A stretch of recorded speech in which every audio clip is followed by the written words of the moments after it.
তো ওদের পার্লারে যাওয়ার পর 6 মাসের মতো ছিলাম। মানে ওরা মামে ছিল একটু খারাপ টাইপের, মানে পার্লার ছিল নামে আর কি, নর্মালি যেটা মানুষ মনে করে ওরা সেটাই করতো। কিছু বললাম না, ওই জায়গার মেয়েরা মানে সবাই কম বেশি এগুলা, তারপর বিয়ার মদ সিগারেট এগুলো সবাই নর্মালি খুব করতো। আমার নাম আখি। আখি, বয়স কত? 21 বছর। আখি, এই যে প্ল্যাটফর্ম, এটা সারা পৃথিবীর মানুষ দেখে, মানে বাংলা ভাষাভাষী মানুষ যারা আছে, এবং এটা খুবই মানুষের কাছে খুব জানাশোনা একটা প্ল্যাটফর্ম। তো এইরকম একটা জায়গাতে আপনি সাহস করে আজকে এই গল্পটা বলতে এসছেন। প্রথমে আমি জানতে চাই কেন? আমার উদ্দেশ্য শুধু এটুকু যে আমি যেভাবে মানুষের হাতে পড়ে বাইরে গেছি, হয়তো আমাদের দেশে থেকে এরকম অনেকেই যায়, এমনকি মানে যাওয়ার পরবর্তীতে যাতে এরকম পরিস্থিতিতে কেউ মুখোমুখি না হয়, বা দেশে থেকে যাওয়ার আগে একটু যাচাই করে যায়। খেয়াল রাখবেন যে আখির আগে আমি এরকম বেশ কয়েকটা এপিসোড প্রচার করেছি, যেটা আপনারা ঢাকা এফএম এর ইউটিউব চ্যানেলে গেলে কিংবা আমার আরজিকে বিয়া যে চ্যানেলটি আছে ওখানে গেলেও আপনারা পাবেন। মালয়েশিয়া ফেরত এক ভাইয়ের কথা আমরা বলেছিলাম, দুবাই ফেরত নাকি ওমান ফেরত এক ভাইয়ের কথা আমরা ওখানে বলেছিলাম। কিন্তু এই প্রথম কোন একজন নারী যিনি ভাবে আপনাদেরকে সোশ্যাল মিডিয়াতে নিজেকে ফেস করে স্বেচ্ছায় সজ্ঞানে নিজের কথাগুলো এখানে বলতেছেন, এবং সেদিক থেকে এটা একেবারেই ইউনিক।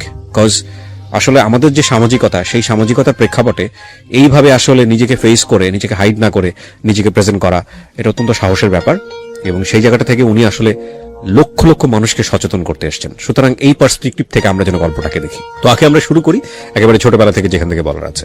আমরা 1 ভাই 4 বোন, আমি সবার ছোট। আমার বয়স যখন 7 তখন মা মারা গেছে। তারপর আমরা ভাইয়ের কাছে চলে গেলাম, আমি আর আমার সেজো বোন। আপনার বয়স যখন 7 তখন মা মারা গেছে? হ্যাঁ। বাবা কি করতেন? বাবা তখন এমনিতে একটা ফ্যাক্সিলিটির দোকান ছিল, আর ভাইয়ের ব্যবসা ছিল প্লাস্টিকের। এটা কি ঢাকার মধ্যেই? হ্যাঁ, ঢাকা। তো ওই ছোটবেলাতে আপনি ঢাকা শহরই দেখেছেন আর কি, কিন্তু আপনাদের আদিবাড়ি সবকিছু ঢাকাতে। আদিবাড়ি কোথায়? আদিবাড়িটা মানে আপনাদের জন্মস্থান কোথায়? জন্মস্থানে ঢাকাতে, ইসলামবাগ। আপনার বাবার আদিবাড়ি কোথায়? মেবি বিক্রমপুর। বাট আপনি শিওর না? ওকে, ঠিক আছে। তো মা 7 বছর বয়সে মারা গেল। হ্যাঁ। তারপর ভাইয়াদের সাথে আমরা চলে আসলাম, ভাইয়ের কাছে ছিলাম। তো ভাবিটা আর কি একটু অন্য রকম টাইপের থাকাতে তাদের সাথে আমাদের আর কি সবসময় ঝগড়া থাকতো। তারপর বাবা আমাকে আর আমার বোনকে নিয়ে আলাদা হয়ে গেল। তারপরে 6 বছরের মতো ছিলাম আমরা বাবার সাথে থাকার পর যখন আমার সেজো বোনের বিয়ে হয়ে গেল, তখন বাবা দেখতেছে, তখন আমি ক্লাস 7 বা 8 পড়ি। তখন তার আমার পক্ষে রান্না বাড়া করা, একটা সংসারের কাজ ধরে রাখাটা সম্ভব না, খুবই ডিফিকাল্ট। হ্যাঁ। তারপরে মানে ফুপু বড়া পড়া সবাই মিলে বাবাকে বিয়ে দিল। তারপরে যখন সৎ মা আসলো, সে খুব ভালো, মানে সৎ বলতে আর কি যা হয়, ভালোর মধ্যেও তো কিছুটা খারাপ থাকেই যায়। তারপরে দেখা যাচ্ছে সবসময় একটু রাগারাগি করতো, আবার মাঝে মাঝে খুব ভালো ব্যবহারও করতো। তারপরে ওনাদের সাথে মানে অত একটা মানে ম্যাচ করা যেত না, উনি আর কি টোটালি সহ্য করতে পারতো না। তখন বাবারে একটু বয়স হয়ে যাওয়াতে ভাইয়ার যে বিজনেসটা ছিল, ভাই ওটার মধ্যে বাবারে নিয়ে গেল। কিসের বিজনেস ছিল? প্লাস্টিকের, যে বোল বালতি হরেক মাল এগুলো আছে না, এগুলা ভাইয়ের নিজস্ব মেশিন ছিল, ওগুলো বানাতো। হ্যাঁ, ওই ইসলামবাগেতে দোকান ছিল, ওটা আর কি মাই তৈরি করে দিয়ে গেছিল। তারপর ওইখানে নিয়ে গেল বাবারে।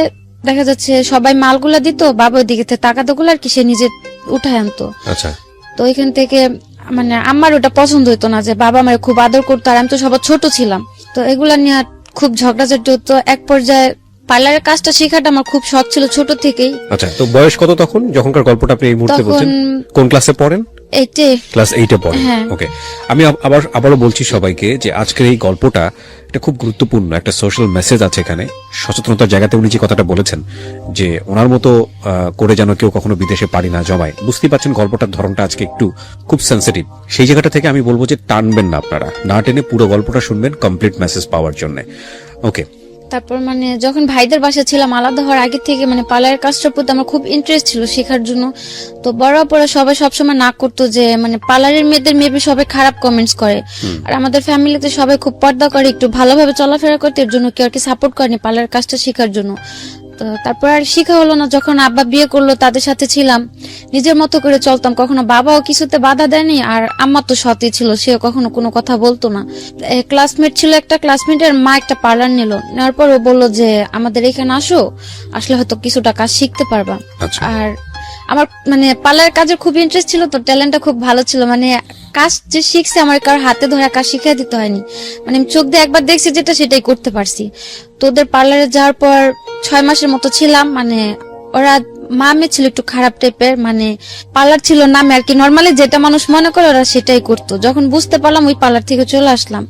আসার পর বাড়িতেই ছিলাম, থাকার পর মানে একটু ফ্রেন্ডদের সাথে এদিক ওদিক ঘোরাঘুরিতে মানে মন মানসিকতা একটু অন্যরকম হয়ে গেল। কেউ তো কোনো কিছু তো বাধা দেয়ই না। মানে পার্লারে আপনার সামহাও ভালো লাগেনি আর কি, না, সেটা ওই না? পার্লারটা ভালো লাগেনি, মানে ওদের চলাফেরাটা বা ওদের কাজকর্মটা ভালো ছিল না, এর জন্য ওইখান থেকে চলে আসলাম। তারপর এক রোজার ঈদে নিউ মার্কেটে পার্লারে চুল রিবিল্ডিং করতে গেলাম। ওইখানে একটা আপু বললো যে আপনাদের যদি পার্লারের কোনো মেয়ে জানা থাকে, ফুল বিউটিশিয়ানও যদি হাফ হয় তা তো চলবে, আমাদের এখানে আসলে আমরা কাজ শিখানি। তখন আমার মাথায় কথাটা টাচ করলো যে আমিও তো কিছুটা কাজ জানি। Right. আর নিউ মার্কেটে একটা মানে ওইসব জায়গাতে কাজ শিখতে গেলে অনেক টাকার প্রয়োজন হয়, অন্তত পক্ষে 20 থেকে 30,000 টাকা অগ্রিম অ্যাডভান্স করতে হয় কাজ শিখতে হলে। আর যেহেতু সে হাফ বিউটিশিয়ান খুঁজতেছে, আমি কিছুটা কাজ জানি, তাহলে আমি এ জায়গায় একটু কথা বলা দেখি। তারপর উনি বললো যে যদি চেনা পরিচিত কেউ থাকে দিতে পারো। তা আমি বললাম যে আমি কাজ জানি, আমারে রাখবেন। পরে বললো কি কি পারো তুমি? আমি বললাম যে দেখা যাচ্ছে আমাদের ওটা তো এলাকার পার্লার আর এটা তো মার্কেট সাইড, আমি কাজ ফুলি জানি, মানে মিথ্যে কথা বললাম যে ফুলি জানি, হয়তো আমার এই জায়গাতে রাখে কিছুদিন কাজ শিখাই দিতে হবে, এই জায়গার সিস্টেমটা করা। তো উনি বললো আচ্ছা ঠিক আছে। তারপর ওই জায়গাতে কাজে গেলাম। প্রথম আমার 2500 টাকা বেতনে রাখলো, তার 3 মাস পর আমার স্যালারি করে দিল 9,000 টাকা। বাহ, মানে আপনার কাজ দেখে? হ্যাঁ, মানে আমি তো বলেই গেলাম যে আমাদের কাজের সাথে তো মিলবে না, তো আমার যেভাবে দেখা দিয়েছে আমি ঠিক সেভাবেই কাজ করছি। তো 3 মাসের মাথায় বেতন ভালো হলো। প্রায় 6-7 মাসের মতো আমি ওই জায়গাতে কাজ করলাম বেতন বাড়ানোর পরে। বাসা থেকেও কেউ কিছু বলে নাই, যেহেতু ওটা বাইরের এলাকাতে কাজ করতেছি আর ওইসব জায়গাতে কাজ শেখাটাও ভালো। তারপর যাওয়ার পরে আমার একটা খালতো ভাই ছিল। ওই খালতো ভাই বলতে এদিকে আরেকটা কথা আছে, মানে আমার মার যে বড় বোনটা, ওদের ওই খালার 3টা ছেলের সাথে আমাদের 3 বোনের বিয়ে হয়েছে। আচ্ছা, প্রথমে মেজো আপু করছে আর কি, পরে যে আমরা 2 বোন বিয়েটা করছি, বলতে গেলে এটা একটা অ্যাক্সিডেন্ট। মানে হয় না যে মানুষ যে প্রতিনিয়ত একটা কিছুর জন্য দোষারোপ করতেছে, এক পর্যায়ে মানুষের মধ্যে কিন্তু একটা জিদ কাজ করে যে না আমি কিছু করতেছি না, প্রতিদিনই আমার দোষ হচ্ছে, তাহলে আমি সেই কাজটাই করি। তো আমার সেজো বোনটা আর কি এরকম কিছু একটা, আর আমার ওই বোনটার খুব রাগ, মানে অত্যন্ত পরিমাণে রাগ। ওরে প্রচুর এরকম টর্চার করা হতো যে ওর সাথে কথা বলবে নেই না সেই না, অথচ কিছুই করতেছে না। তো একদিন কথা কাটাকাটি হওয়ার পর ও চলে গেল ওই খালতো ভাইয়ের সাথে। ও যাওয়ার পরে সিরিয়াল আসলো আমার, অথচ আমি কিছুই করতেছি না, জায়গাতে তো আমি আমার কাজকর্ম এগুলো নিয়ে বিজি। তারপর আমার সাথে কিছুটা ঝগড়াঝাটি হওয়ার পর ওই খালতো ভাইটা আমার পিছনে 4 বছর ঘুরছে, কিন্তু আমি কোনো কেয়ার করিনি, মানে ওইসবের প্রতি আমার কোনো মাথাই ছিল না। হচ্ছে পার্লারের কাজ শিখতেছি নিজের মতো করে, এগুলো নিয়ে আমার মাথা ব্যথা। তারপরে আমার সাথে ঝগড়া লাগে, তখন আমি নিউ মার্কেটের কাজটা ছাইড়া দিলাম। মানে কাজে যাওয়ার সময় একদিন বাসের থেকে কথা বলতেছি, ওই জানলা দিয়ে আমার ফোনটা ছুড়ে নিয়ে গেল। তারপর থেকে খুব ভয় পাওয়ার পর আমি আর কাজেই গেলাম না নিউ মার্কেটে। তারপরে 2-3 মাস থাকার পর আমি ওই আমাদের এলাকাতে একটা পার্লারের কাজে লাগলাম 3,000 টাকা বেতনে। ওইখানে কাজ করতেছি ভালোই। একটা ঈদের সময়, রোজার ঈদের সময় আমার সাথে আমার খুব ঝগড়া। তো উনি আমার বললো তুই বাসা থেকে বেরিয়ে চলে যা। কোন আম্মা?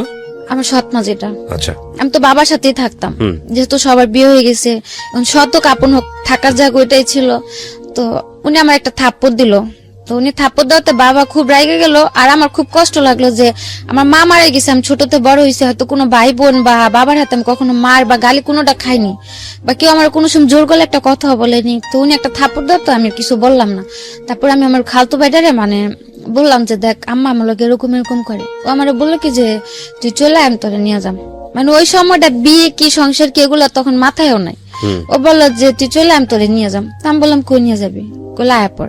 তারপর ও ভালোবাসতো, কিন্তু আমার ভিতরে ওর জন্য কোনো ফিলিংস বা কিছু ছিল না। মানে ওই মুহূর্তে মানে খুব কষ্ট লাগলো। বোনদের কাছে বললো, ওরা এটা খুব রাগারাগি করবে, আমি চাই না আর কি ঈদের একটা সময় ঝগড়াঝাটি হোক। তো কাউরে না বলতে পারে খালতো ভাইটারে বললাম। বলার পর ও বললো যে চলে, তা আমার মাথায় আর কিছু গেল না, আমিও চলে গেলাম, ওর সাথে কাপড় চোপড় নিয়ে চলে গেলাম। তারপর বিয়ে টিয়ে করলাম, 7 মাসের মতো আলাদা ছিলাম। মানে কাউকে জানালেন না? না। বাবা কেউ না? না, কেউ না। ও কাউকে জানায়নি? না।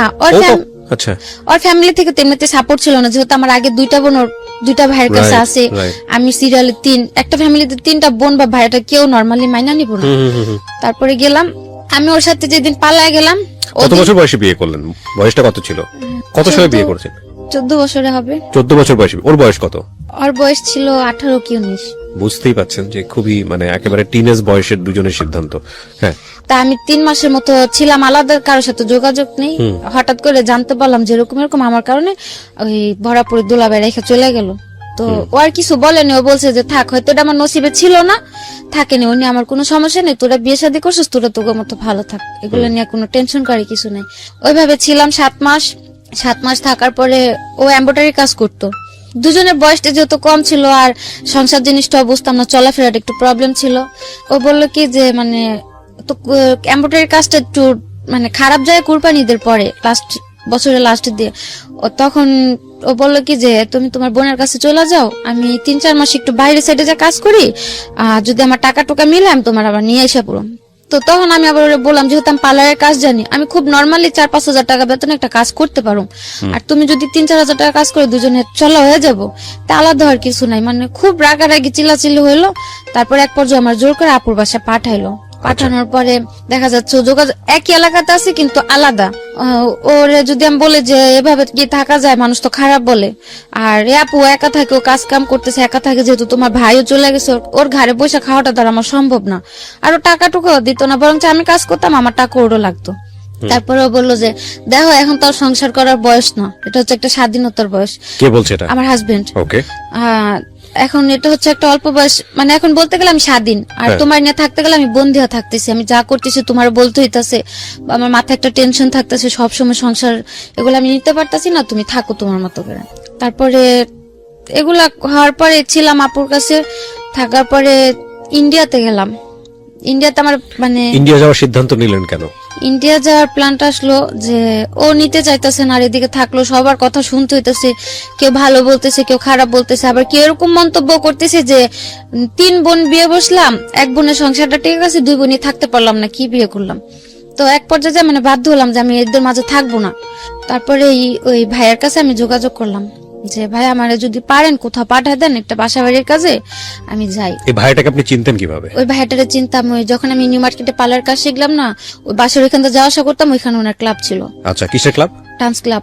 ডান্স ক্লাব, ওখানে কি হতো? মানে উনি নাচ শিখাইতো পোলাপানদের, তারপর যে গায়ে হলুদে বিয়ে বাড়িতে নাচানাচি করে না মেয়েরা, যায় মেয়েরা ছেলেরা, ওই উনার থেকে মানে উনার সাথে কন্ট্যাক্ট করে লোক পাঠাইতো। তারপরে বাহিরেও মেয়েরা বাইরে ডান্স করতে যায় না, এগুলো উনি পাঠাইতো। আচ্ছা, তারপর ওনার আমি বললাম যে ওনার সঙ্গে আপনার পরিচয় কিভাবে? পরিচয় কেন? একটা অনুষ্ঠানে গেছিলাম, ওইখান থেকে আর কি পরিচয় হয়েছিল। বিয়ে সাজানোর অনুষ্ঠান, সেই অর্থে পরিচয় হওয়া। পরিচয় হওয়া মানে ওর মধ্যে এমনিতে কথাবার্তা চলতো, ওনাদের বাসায় আমি গেতাম, ওনার মা আমারে খুব আদর করতো। এখানে একটা বিষয় খেয়াল করবেন সবাই, আমরা গল্পের ব্যাকগ্রাউন্ডে আছি যে কেন উনি বিদেশ গেলেন।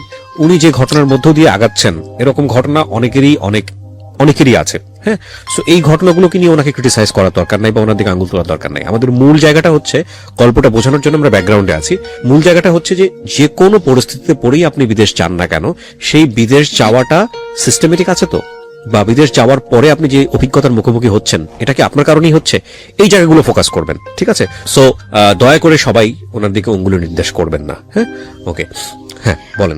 তো ওর সাথে শেয়ার করলেন যে আমি কি করা যায়। তারপর ওনারে আমি বললাম যে ভাইয়া আমার বাইরে পাঠা দেন, আমি চলে যাম। উনি আমার অনেক বুঝালো যে তোমার বয়সটা এখনো বাইরে যাওয়া বাইরে কেন যাবেন আপনি, আপনার মাথায় কেন আসলো বাইরে যাওয়া? মানে আমি যে মানুষের এত কথা মানে নিতে পারতেছিলাম না, যে আপুরাও একটু সাপোর্ট করতেছে না। মানে দেশের বাইরে কথা বলেছেন নাকি ইন্ডিয়া যাওয়ার কথা বলেছেন? ইন্ডিয়া যাওয়ার কথা আপনি বলেছেন না, ওই ভাই বললো যে ইন্ডিয়াতে যাও। আপনি ওনাকে ফার্স্ট কি বলেছেন? যে বলছি যে কোনো একটা জায়গাতে একটা ভালো পরিবেশে আমরা পাঠালে হবে। এটা কি দেশের বাইরে? হ্যাঁ। তো উনি যে দেশের বাইরে লোক পাঠাতো আপনি জানতেন কিভাবে? হ্যাঁ, ওই যে ওনাদের বাসায় আমি যাওয়া আসা করতাম, বাসা ছিল ওনাদের 2 তলা, ফ্যামিলি সবাই থাকতো, নিচতলা ওনার ক্লাবটা ছিল, ওখান থেকে মেয়েরা বাইরে যাইতো ডান্সের জন্য, যে যেভাবে যাইতে চাইতো সে ওইভাবে পাঠাতো। আচ্ছা, তো ওইভাবে আমার তারে বলা যে ভাই আমি তো ডান্স পারি না যে আমার ক্লাবে পাঠাবেন, আমার একটা বাসা বাড়ি বা যদি কোনো একটা ভালো কাজে পারেন আমার পাঠান। তো উনি আমার বুঝাইছিল যে যাওয়ার দরকার নেই, সবার বাইরের লাইফটা শুট করে না, তো তুমি যাও না। বললাম যে ভাই আপনি তো পাঠাবেন, আর আপনি যদি আমার এত আদর করেন, আপনার উপর আমার অতটুকু বিশ্বাস আছে, আপনি আমার খারাপ কোথাও পাঠাবেন না। তো ঠিক আছে, উনি বললো যে আচ্ছা ঠিক আছে।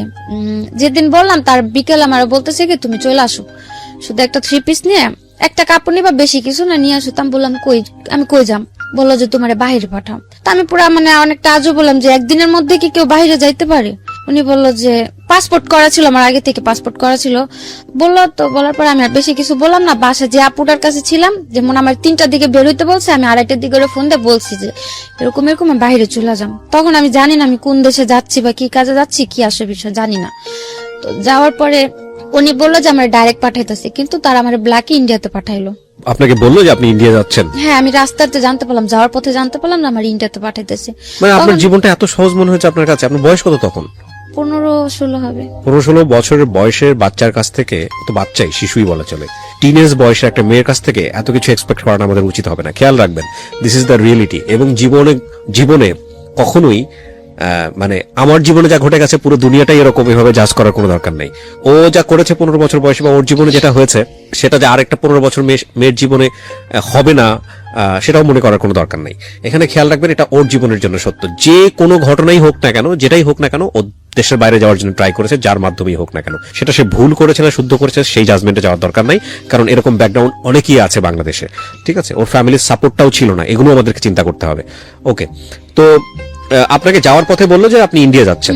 ইন্ডিয়াতে গিয়ে আপনি কি করবেন? মানে তখন তো আমি বললাম যে আমি তো ইন্ডিয়া যাওয়ার কথা বলিনি। বাংলাদেশ আর ইন্ডিয়া কতটুক দূর? আর কেউ কি কাজের জন্য বা টাকার সন্ধানে কি কেউ ইন্ডিয়াতে যায় নাকি? আর সবচেয়ে বড় টার্গেটটা ছিল তখন আর কি ভাবতাম কি আমি তো সবার ছোট, আর কেউ তো ভালো মন্দ দিয়ে একটা পরামর্শ দিত না। আমার কাছে খুব খারাপ লাগতো যে আমি কি একটা ফ্যামিলিতে আসলাম যে আমার কেউ একটা সাপোর্ট করে না, বা আমার পাশে এরকম দাঁড়ানোর মতো কেউ একটা নাই। আর তার মধ্যে একা একটা বিয়ে করলাম খালতো ভাই, ও বিয়ের আগে এতটাই পাগল ছিল আমার জন্য, কেউ যদি আমার একটা গালি দিত মনে হতো কি গালিটা কেউ আরে দিতেছে। ওকে, বিয়ের পরে সব উল্টা হয়ে গেল। হ্যাঁ, তো আর কি ওইভাবে যাওয়া। তারপর তা ভাবলাম যে থাক, ইন্ডিয়াতে যাইতেছি যাই, আমি তো টাকা দিয়ে যাইতেছি না। ও বলছিল কি যে ইন্ডিয়া থেকে আপনি কি করবেন? বলছে আমি যে কাজ করতে চাই আমার দুই কাজই করাবে। আপনার কি প্ল্যান ছিল, আপনি কি কাজ করবেন? আমি টার্গেট ছিল যে যেহেতু আবার আমাদের বাসাতে পাওয়ার মেশিন, তারপর ফুড মেশিন গুলো ছিল, তো আমি ওগুলা চালাতে পারতাম। তারপর পার্লারের কাজ পারতাম, বাসা বাড়ির কাজে দিলাম তাও করতে পারতাম, যেহেতু মা ছিল না, ছোট থেকে সংসারের কিছুটা কাজ করে আমার অভিজ্ঞতা ছিল। তা আমার উদ্দেশ্য ছিল যাই আমি করতে পারবো, আল্লাহ হোক সেটা সেলাই মেশিনের কাজ বা হোক পার্লারের কাজ। সেটা ইন্ডিয়াতে কি করার দরকারটা কি? এটা তো বাংলাদেশেই করা যায়। সেটা তার আমি প্রথমে বুঝতে পারিনি আমার যে ইন্ডিয়াতে পাঠাইতেছে। আমি তো যাওয়ার পথে মাঝ পথে জানতে পারলাম, আর ওইখান থেকে ব্যাক আসা আমার পক্ষে পসিবল না। তো গেলাম, যাওয়ার পরে যে ভাই ছিল আপনার, আমার সাথে আরেকটা মেয়ে ছিল, ও জেনে শুনে যাচ্ছিল। ও যাওয়ার পথে আমারে বললো যে ও কোন টাকা যাইতেছে 1 সপ্তাহের জন্য, খারাপ কাজের জন্য। তা আমি ভাবলাম যে থাক, তারা তো বলছে যে যে কাজের জন্য যায় ওই কাজের জন্যই যায়, ওটা যার যার ব্যক্তিগত ব্যাপার। তা আমি ওটা নিয়ে মাথা বেশি করলাম না। যাওয়ার পরে যে ভাইদের বাসায় ছিলাম, পরে যাওয়ার পর দেখতে পেলাম যে উনিও মেয়েদের 2 নাম্বার ব্যবসা করে। ওদেরকে যাওয়ার পরে ছিল উনার হয়তো মেয়েদের ব্যবসাটা ছিল, কিন্তু উনি আমারে তার জন্য নেয়নি। উনার ছোট একটা বাচ্চা ছিল, তো ওই বাচ্চাটা দেখাশোনা করার জন্য উনি আমারে রাখলো। আমি তার বাসাতেই ছিলাম, অন্য মেয়েদের সাথে আমার কোথাও দিল না। তো এখানে 7 মাস ছিলাম, থাকার পরে বাড়ি আসার জন্য হঠাৎ করে বাড়ির জন্য খুব খারাপ লাগলো। তারপর ওনার আমি বললাম আমার বাড়ি পাঠাবেন। এই 7 মাস আপনি কি কাজ করেছেন ওখানে? ওনার বাসায় ছিলাম, বাসায় ওনার যে ছোট বাচ্চাটা ছিল ওই বাচ্চাটা দেখাশোনা করতাম, আর এমনিতে বাসায় টুকটাক কাজ করতাম, ভাবি রান্নাবাড়ি করতাম। আমি আগে ইন্ডিয়ার কোথায় এটা? বোম্বাইতে। বোম্বেতে? আপনার পাসপোর্ট করা ছিল না? আমার তো যে নদী পার করে নিল পাসপোর্ট। কিভাবে নিয়েছে বলেন তো, এগুলো খেয়াল করেন। হ্যাঁ, এখান থেকে যে পারুলিয়া নাম বলে একটা সম্ভবত দেশ আছে, আর অনেক আগে তো পুরাটা মনে নেই, কিন্তু পারুলিয়াতে ছিলাম। পারুলিয়া যাওয়ার পর ওই, কিন্তু এখানে তো আমাদের যতদূর জানি যে বর্ডার পাস করতে হয়, বা যেভাবে জানা গেল যে ওই রাত্রে যে পিয়াজ তারপর রসুন টসুন অনেক কিছু নদীর উপর দিয়ে পার করা। আর বর্ডারটা খুব বেশি একটা ছিল না, হাইস্ট গেলে 2 ফুট কি 3 ফুট হবে, এতটুক জায়গা আমাদের পানি দিয়ে হাঁটা নিয়ে গেছে। আচ্ছা, জাস্ট ওটুকুই পার হয়ে গেলাম। ওইটুকু পার হওয়ার পরে কলকাতা ঢুকে গেলাম। ঢুকে যাওয়ার পর ওইখানে ছবি টবি তুলে ওই কলকাতার একটা আইডি কার্ড বানিয়ে দিল। কে করলো এটা? ওই তাদেরই লোক ছিল কলকাতাতে, তারাই হয়তো সরকারি লোকের সাথে হাত করা ছিল, তারাই একটা কার্ড বানিয়ে দিল, ন্যাশনাল কার্ড বানিয়ে দিল। আপনি কলকাতার মানুষ? হ্যাঁ। তারপর ওই কার্ড দিয়ে ওই কার্ড দিয়ে আমি যে কোনো জায়গায় যেতে পারতাম। এগুলো সব ওদের সেট করা? হ্যাঁ, ওদের সেট করা। ইন্টারেস্টিং, এগুলো তো আমার জানা ছিল না। ওই আইডি কার্ড দিয়ে যেমন হাওড়াতে যাওয়ার পরে টিকিট কাটলো মুম্বাইতে, তারপর ওই ট্রেনে করে মুম্বাইতে গেলাম। ওই আইডি কার্ড দিয়ে মুম্বাই তো রিল্যাক্সে থাকলাম, কোনো প্রবলেম হলো না। ওকে, একটা জিনিস খেয়াল রাখবেন, এখানে this is very non investigated show. তো সেই জায়গা থেকে আমরা সরজমিনে এটা ইনভেস্টিগেট করিনি। সেই জায়গা থেকে ওর কথা আপনারা বিশ্বাস করবেন কি করবেন না সেটা একান্তই আপনাদের বিষয়, 1। আর 2 নাম্বার হচ্ছে, যেহেতু এটা নন ইনভেস্টিগেটেড, সুতরাং আপনারা দেখবেন যে অনুষ্ঠানের শুরুতে একটা ডিসক্লেইমার দেয়া থাকে। সো আমরা চাচ্ছি না আমাদের যিনি গেস্ট থাকেন তার কোনো পার্ট কোনো কিছু লিগালি স্বীকারোক্তি হিসেবে নেওয়া হোক। সো এটাকে জাস্ট একটা লার্নিং হিসেবে নেওয়ার জন্য আমরা প্রচার করছি, বাট এই ইনফরমেশনগুলো উনি যেটা বলছে সেটা সত্য না মিথ্যা সেটা আমাদের যাচাই না করেই আমরা প্রচার করছি, বিশ্বাস করাটা আপনার দায়িত্ব। ওকে, তারপর ওই ভাইয়ের বাসায় ছিলাম 7-8 মাস ছিলাম, খুব আদর করতো আমারে, হয়তো তার কারণে বাড়ির কারো কথা মনে পড়তো না, বা ওই বয়সটাতে ফ্যামিলি থেকে দূরে মানে অন্য একটা দেশে যাওয়াটা খুব টাফ, সেটা এখন বুঝি, তখন হয়তো বুঝি নাই। তারপর ছিলাম, থাকার পরে বাসায় পাঠাই দিতে বললাম, ওনারা আমার পাঠাই দিল 7 মাস পরে। হ্যাঁ পাঠাই দিল, ওদিকে আমার কোনো প্রবলেম হয়নি। তারপর আসার পরে ওই যে বোনটা ছিল, মেজো যে বোনটা, মানে আমার হাজবেন্ডের বড় ভাইয়ের সাথে যে বোনটার বিয়ে হলো, ওই আপুর বাসাতে যাই উঠলাম, ওই বাবার বাসাতে যে পালাই গেলাম, তারপর থেকে আর বাবার বাসা আমার মানে হয়তো এমনিতে দেখা সাক্ষাৎ করতে গেছি, আজ পর্যন্ত ওই বাসায়, হ্যাঁ ওই বাসায় আজ পর্যন্ত এক রাত কাটাইনি, আজও পর্যন্ত না। তো এই যে ভাইয়ের বাসায় আসলাম, উনা তো ছোট ভাই ছিল আমার হাজবেন্ড, ওই ভাই আমার বাসায় তোলার আগে জিজ্ঞেস করলো যে তোমার যে আমি বাসায় তুলুম, তুমি কি আমার মুখটা রাখবো ওই জায়গায়, আমার বাড়ির কাছে আবার চলে যাবা, যদি চলে যাও তাহলে আমার বাড়ি একদম মানে যাওয়ার পথে সালাম করে যাবা, আর কোনোদিন এদিক ফিরে তাকাবা না। এটা আপনাকে কে বলছে? মেজো আপুর হাজবেন্ড। মেজো আপুর হাজবেন্ড, সেও তো আপনার খালাতো ভাই? হ্যাঁ, ওই আমার হাজবেন্ডের বড় ভাই বললো, যেহেতু না ছোট ভাইয়ের সাথে একটা অ্যাক্সিডেন্ট হয়ে গেছে, এখন উনি আমার জায়গাটা দিব, তো ওনারটা কথাটা হচ্ছে যে তুমি আমার মুখটা রাখো, আমার ফ্যামিলির কাছে আমার তুমি নত করো না। ঠিক আছে, আমি বললাম আচ্ছা ঠিক আছে। তো যাওয়ার 3 দিন পর ওই আমার হাজবেন্ড খুব মানে পাগল হয়ে গেল নেওয়ার জন্য। তারপর অনেকদিন পরে দেখেছে। হ্যাঁ, তারপরে আমি বললাম যে আমি একা তোমার কাছে যাইতে পারবো না, যদি তুমি তোমার ভাই বোন নিয়ে আসে আমার নিয়ে যেতে পারো আমি যাম, আমি একা যাইতে পারো না। তারপরে ওর যে বড় 2টা বোন ছিল, বড় 2 বোন ওই ভাইরে বুঝাইলো যে থাক, বিয়ে শাদী করছে, সংসার করে খেতে পারলে আঙ্গ কি, হয়তো এখন যদি আমরা না করি পরবর্তীতে এগুলো নিয়ে একটা পর্যায়ে আঙ্গ দোষারোপ করবো, তার চেয়ে থাকুক না, সমস্যা কি। তো সবাই রাজি হওয়ার পরে গেলাম আমি ওর কাছে, আমি আমার ননাসের সাথে এক বাসাতেই ছিলাম, যে দূরে থাকলে হয়তো আবার একটা আকাম কুকাম করবো, তাই আপারা ওদের সাথে রাখলো যে যাক ছোট মানুষ দুজন। আপনাকে জিজ্ঞেস করলো না আপনি 7 মাস করেছিলেন? হ্যাঁ, সবাই জানতো তো। আচ্ছা, যাওয়ার পর সবাই জানতে পারলো না, যেহেতু আমি 7টা মাস বাড়ি থেকে নিখোঁজ। কিন্তু সন্দেহ হওয়ার কথা না, আপনি এই ধরনের একটা কাজে যেহেতু আমি ভালো হালেই ছিলাম, সবার সাথে কন্টিনিউ যোগাযোগ হতো। আপনার হাজবেন্ড আপনাকে বিশ্বাস করেছে? হ্যাঁ করেছে। আর যে ভাইয়ের বাসা ছিলাম, আমাদের বাসার পাশে তার বাসা ছিল। ইন্ডিয়াতে? বাংলাদেশে, মানে বাংলাদেশে তো তাদের বাড়ি আছে, ওই ভাইয়া বাঙালিই ছিল। ওকে, মানে আমাদের বাসা থেকে হাইস্ট গেলে 10 থেকে 15 মিনিট তাদের বাসা। ওকে। আর কিন্তু এখানে আপনি বলছেন যে মুম্বাইতে আপনি ছিলেন? হ্যাঁ, মুম্বাইতে তারা এখান থেকে ওইখানে যা ব্যবসা করতেছে, বাংলাদেশ থেকে ওখানে যা শিফট হয়েছে। তো তাদের ফ্যামিলি, বাবা মা সবাই ঢাকাতেই থাকে আমাদের বাসার পাশে। তো আসলাম, আসার পর আমার নিল, গেলাম, যাওয়ার পরে ও ভালোই কাজ কাম করতেছিল, আমি একটা পার্লার জব নিলাম।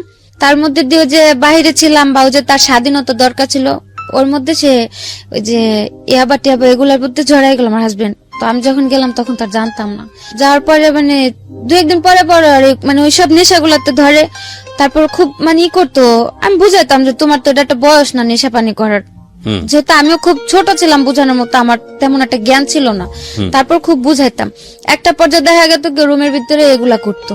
আচ্ছা, করতো তো ভালো কথা, ও তো ইয়াবা খালি তো সারা রাত ঘুম আসে না, ও তো খাইতো পারতো, সাথে আমারও খাওয়াতো।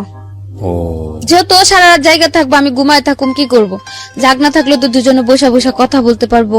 তো গেল এরকম করতে করতে, যখন মানে একটা না মাঝে মাঝে দেখা গেত বাধ্য করতো, যখন মানে খুব জড়াজড়ি করতাম তখন বলতাম যে যদি আরেকবার কিছু বলো তাহলে হয়তো আমি তোমার আপুরে ডাক দিব, পাশের রুমেই আছে, বেশি দূরে নাই। বা মাঝে মধ্যে দেখতাম যে আমি ঘুমাই গেলে সারা রাত তো একা একা বসে থাকে, ফোর্স করতেছে খুব ভাবে, তখন হয়তো ওর সাথে আমার ওইগুলো তো জড়াই নিত। আচ্ছা, তো এক পর্যায়ে যখন মানে খুব গভীর ভাবে এগুলো ই করলো, মানে কন্টিনিউ চলে, প্রতিদিনই ঘরের ভিতরে এগুলো চলে, কোনোভাবে স্টপ করতে পারতেছি না। আস্তে আস্তে মানে ওর ব্যবহার আচরণ খুব খারাপ হয়ে গেল, মানে বলতে গেলে এক প্রকার মানুষ বলে না নেশা করে ব্যবহার আর কি থাকতে পারে, ওইরকম হলো। তারপরে আবার ঝগড়া লাগলো, ঝগড়া লাগার পরে এবার আমার বোনেরাই বললো যে ওর কাছে রাখবো না। তখন বাসায় টুকটাক সবাই জানলো যে নেশা পানি করে, কাজ কাম ঠিক মতো করতেছে না, আবার আমি কাজ করতেছি সেই টাকাগুলো নিয়েও নেশা করতেছে। তারপর আপুরা আমার নিয়ে আসলো, আসার পর 7 মাস ছিলাম বোনেদের কাছে। ওই 7 মাসই প্রতিদিনে আমি ওরা ফোন দিয়ে বুঝাইছি যে আসো তুমি একটা কাজ কাম করো, আমিও করি, যেহেতু আমার মা নাই, আমার থাকার মতো একটা জায়গাও নেই ওরকম, বা আমার কেউ সাপোর্ট করারও কেউ নাই। আর কিছুদিন পর পর এরকম এক হইতেছি, আবার দূরে যেতেছি, বোনের কাছে এসে থাকতেছি, এগুলা তোরাও ডিস্টার্ব হইতেছে, আমার সাথে খুব খারাপ ব্যবহার করতেছে। আজকে আমার মা থাকতো, তুমি আমার ফেলা দিছো, আমার মা আমার আগলায় নিত, কিন্তু আমি তো সে সাপোর্ট গুলা কোথাও পাইতেছি না। বোনেদের কাছে টাকা দিয়ে থাকতেছি, কিন্তু ওরা খুব খারাপ ব্যবহার করে, উঠতে বইতে কথা শুনতে হয়। তো খালি হাসতো আর বলতো কি যে এক সময় তোর পিছনে আমি খুব ঘুরছিলাম, 3-4 বছর আমি তোর পিছনে পাগলের মতো ছুটছি, কিন্তু তুই আমার কোনো মূল্য দেস নাই। এখন আমি সেই প্রতিশোধ নিচ্ছি। হ্যাঁ, এখন সেগুলোর প্রতিশোধ এগুলা। তাই আমি বলতাম যে প্রতিশোধের কি আছে, তখন তার আমি তোমার এমন না যে বলছি যে হ্যাঁ আমি তোমার ভালোবাসি এই সেই বলে তার আমি পিছনে ঘুরে নি। তোমার ভালো লাগছে তুমি ঘুরছো, কিন্তু তখন তো তোমার সাথে আমার সম্পর্ক ছিল না। যখন থেকে সম্পর্ক তখন পর্যন্ত তো আমি যথেষ্ট চেষ্টা করছি যে সম্পর্কটা টিকা রাখার জন্য, সংসারটা জোড়া রাখার জন্য। তখন তার আমি খারাপ কিছু করিনি। ও শুধু হাসতো আর এই কথাটাই বলতো, মনে করো না এখন তোমার রাত আমার দিন। তো এক পর্যায়ে যে মানে খুব খারাপ লাগলো যে ওর জন্য আমার সেজ বোনের সংসারটা ভেঙে গেল। ওর জন্য আমি বোনদের কাছে বারবার ছোট হইতেছি, আর ওরও আমি কোনোভাবে বুঝে সংসারটা ঠিক করতে পারতেছি না। তো যাক, আমার কারণে যেহেতু আমার বোনটার লাইফটা নষ্ট, আজও পর্যন্ত ও বিয়ে করেনি। সেজপুর কাছে থাকে, কাজ করে, সেজপুর কাছে থাকে। তো মাঝে আবার একটু কথা রয়ে গেছে যে ভাইয়ের দোকানে যে বাবা মানে ব্যবসাতে ছিল না, ভাই মাঝে স্ট্রোক করলো, বাবারে বের করে দিল ভাইয়ের দোকান থেকে। তারপর বাবা রিক্সা চালাতো। তারপর এদিকে বাবা রিক্সা চালায়, দ্বিতীয় দিকে সেজ বোনের সংসারটা আমার জন্য ভেঙে গেল। মানে এদিকে হাজবেন্ডও খারাপ ব্যবহার করতেছে, আর আমি তখন কাজ করতাম 5-6 হাজার টাকা বেতনে একটা কাজ করতাম। আমার তো সম্ভব হতো না সবারই হেল্প করার জন্য। তো একটা পর্যায়ে আমি খুব করলাম যে থাক, আমি তো আমার নিজের লাইফটা সেটেল করতে পারলামই না, তো আমি বাহিরে চলে যাই, যা হয়তো যদি আমি একটা ভালো বেতনে কাজ করতে পারি, আমার বাবার একটা ছোটখাটো দোকান দিয়ে দিলাম, আর আমার সেজ বোনটার কিছু টাকা খরচ করলে হয়তো ওর একটা ভালো জায়গায় বিয়ে শাদী দেওয়া যাবে। উদ্দেশ্য কিন্তু মহৎ, উদ্দেশ্য মহৎ। হ্যাঁ, আমি চলে যাই, যেহেতু আমি সবার ছোট, আর আমার সেজ বোনটা মানে ছোট বলতে কি, মানে আমরা যে 4-5 ভাই বোন, মানে সবার মধ্যে আমি বলতে গেলে একটু কঠোর। মানে আমি যে কোনো জায়গায় যে কোনো পরিস্থিতিতে নিজের তৈরি করে নিতে পারি, কিন্তু আমার যে সেজ বোনটা খুবই মানে নরম, বলতে গেলে খুবই নরম। ও কারোর সাথে দুটা কথা বলতে গেলে একবার জায়গায় 10 বার চিন্তা করে কথা বলে। তো সে জায়গা থেকে আমি ভাবলাম যে যদি আমি বাইরে চলে যাই, আমার দ্বারা যদি আমার বাবাটা একটু ভালোভাবে থাকতে পারে, আর আমার বোনটারও বিয়ে হয়ে যায়, তো ওইগুলা টার্গেট করে আমি ওই ভাইয়ের কাছে আবার গেলাম।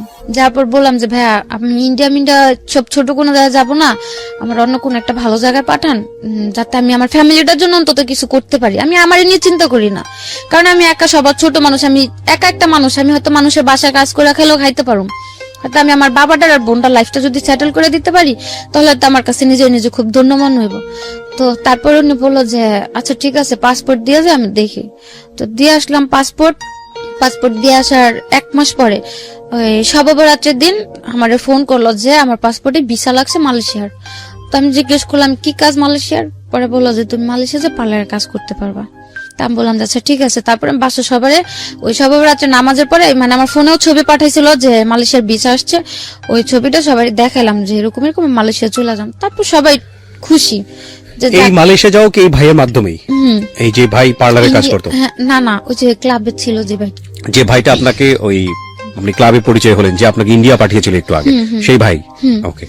তার 15 দিন পর আমার টিকিট আসলো। তো আপনি ওই ভাইকে বিশ্বাস করলেন কিভাবে? আপনাকে এর আগে পাঠিয়ে দিল ইন্ডিয়াতে, এরকম একটা জায়গা? ইন্ডিয়াতে পাঠালো তখন তো আর তাদের পরিবেশটা খারাপ ছিল, কিন্তু আমার সাথে তার কেউ খারাপ কিছু করেনি, আমি তো ভালো কাজ করলাম। সেজন্য ট্রাস্টটা ছিল, যেহেতু খারাপ পরিবেশে তো মানুষ ভালো কাজ করেছে, আমার সাথে তো কোনো অত্যাচার বা খারাপ কিছু হয়নি। ওই বিশ্বাসে আমি বললাম যে ভাই আমার আবার কোথাও পাঠা দেন, কিন্তু আমি ইন্ডিয়া এসব জায়গায় কোথাও যাব না। পরে ভিসা আসলো 2017 জুনে। আপনি টাকা দিয়েছিলেন? না, আমার কোনো টাকা লাগেনি। টাকা ছাড়াই ভিসা? হ্যাঁ। কোথায়, কোন দেশে? মালয়েশিয়াতে। ওকে। পাসপোর্ট করা ছিল আপনার? হ্যাঁ, পাসপোর্ট আমার করা ছিল।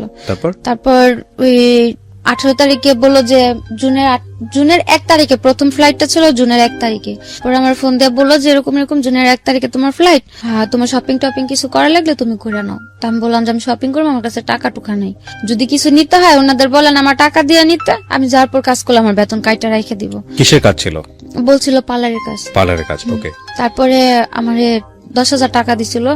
তো যাওয়ার জন্য আমি একটা লাকেজ বা টুকটাক কিছু শপিং করলাম যে যাওয়ার জন্য। তারপর 1 তারিখে ফ্লাইট ছিল, 1 তারিখে আমি বেরোলাম। আমারে বললো মানে 9টা ফ্লাইট ছিল, অন্তত 3 ঘন্টা আগে তো এয়ারপোর্টে যে উপস্থিত থাকতে হয়। তো তারা আমারে বললো কি যে 7টার দিকে তুমি রুম থেকে বেরোবো। তো 7টার দিকে বেরোয় তার ওই 9টা ফ্লাইটে যা পৌঁছানো সম্ভব না, রমজানের মাস, রাস্তাঘাটও মানে ট্রাফিকে প্রবলেম থাকে।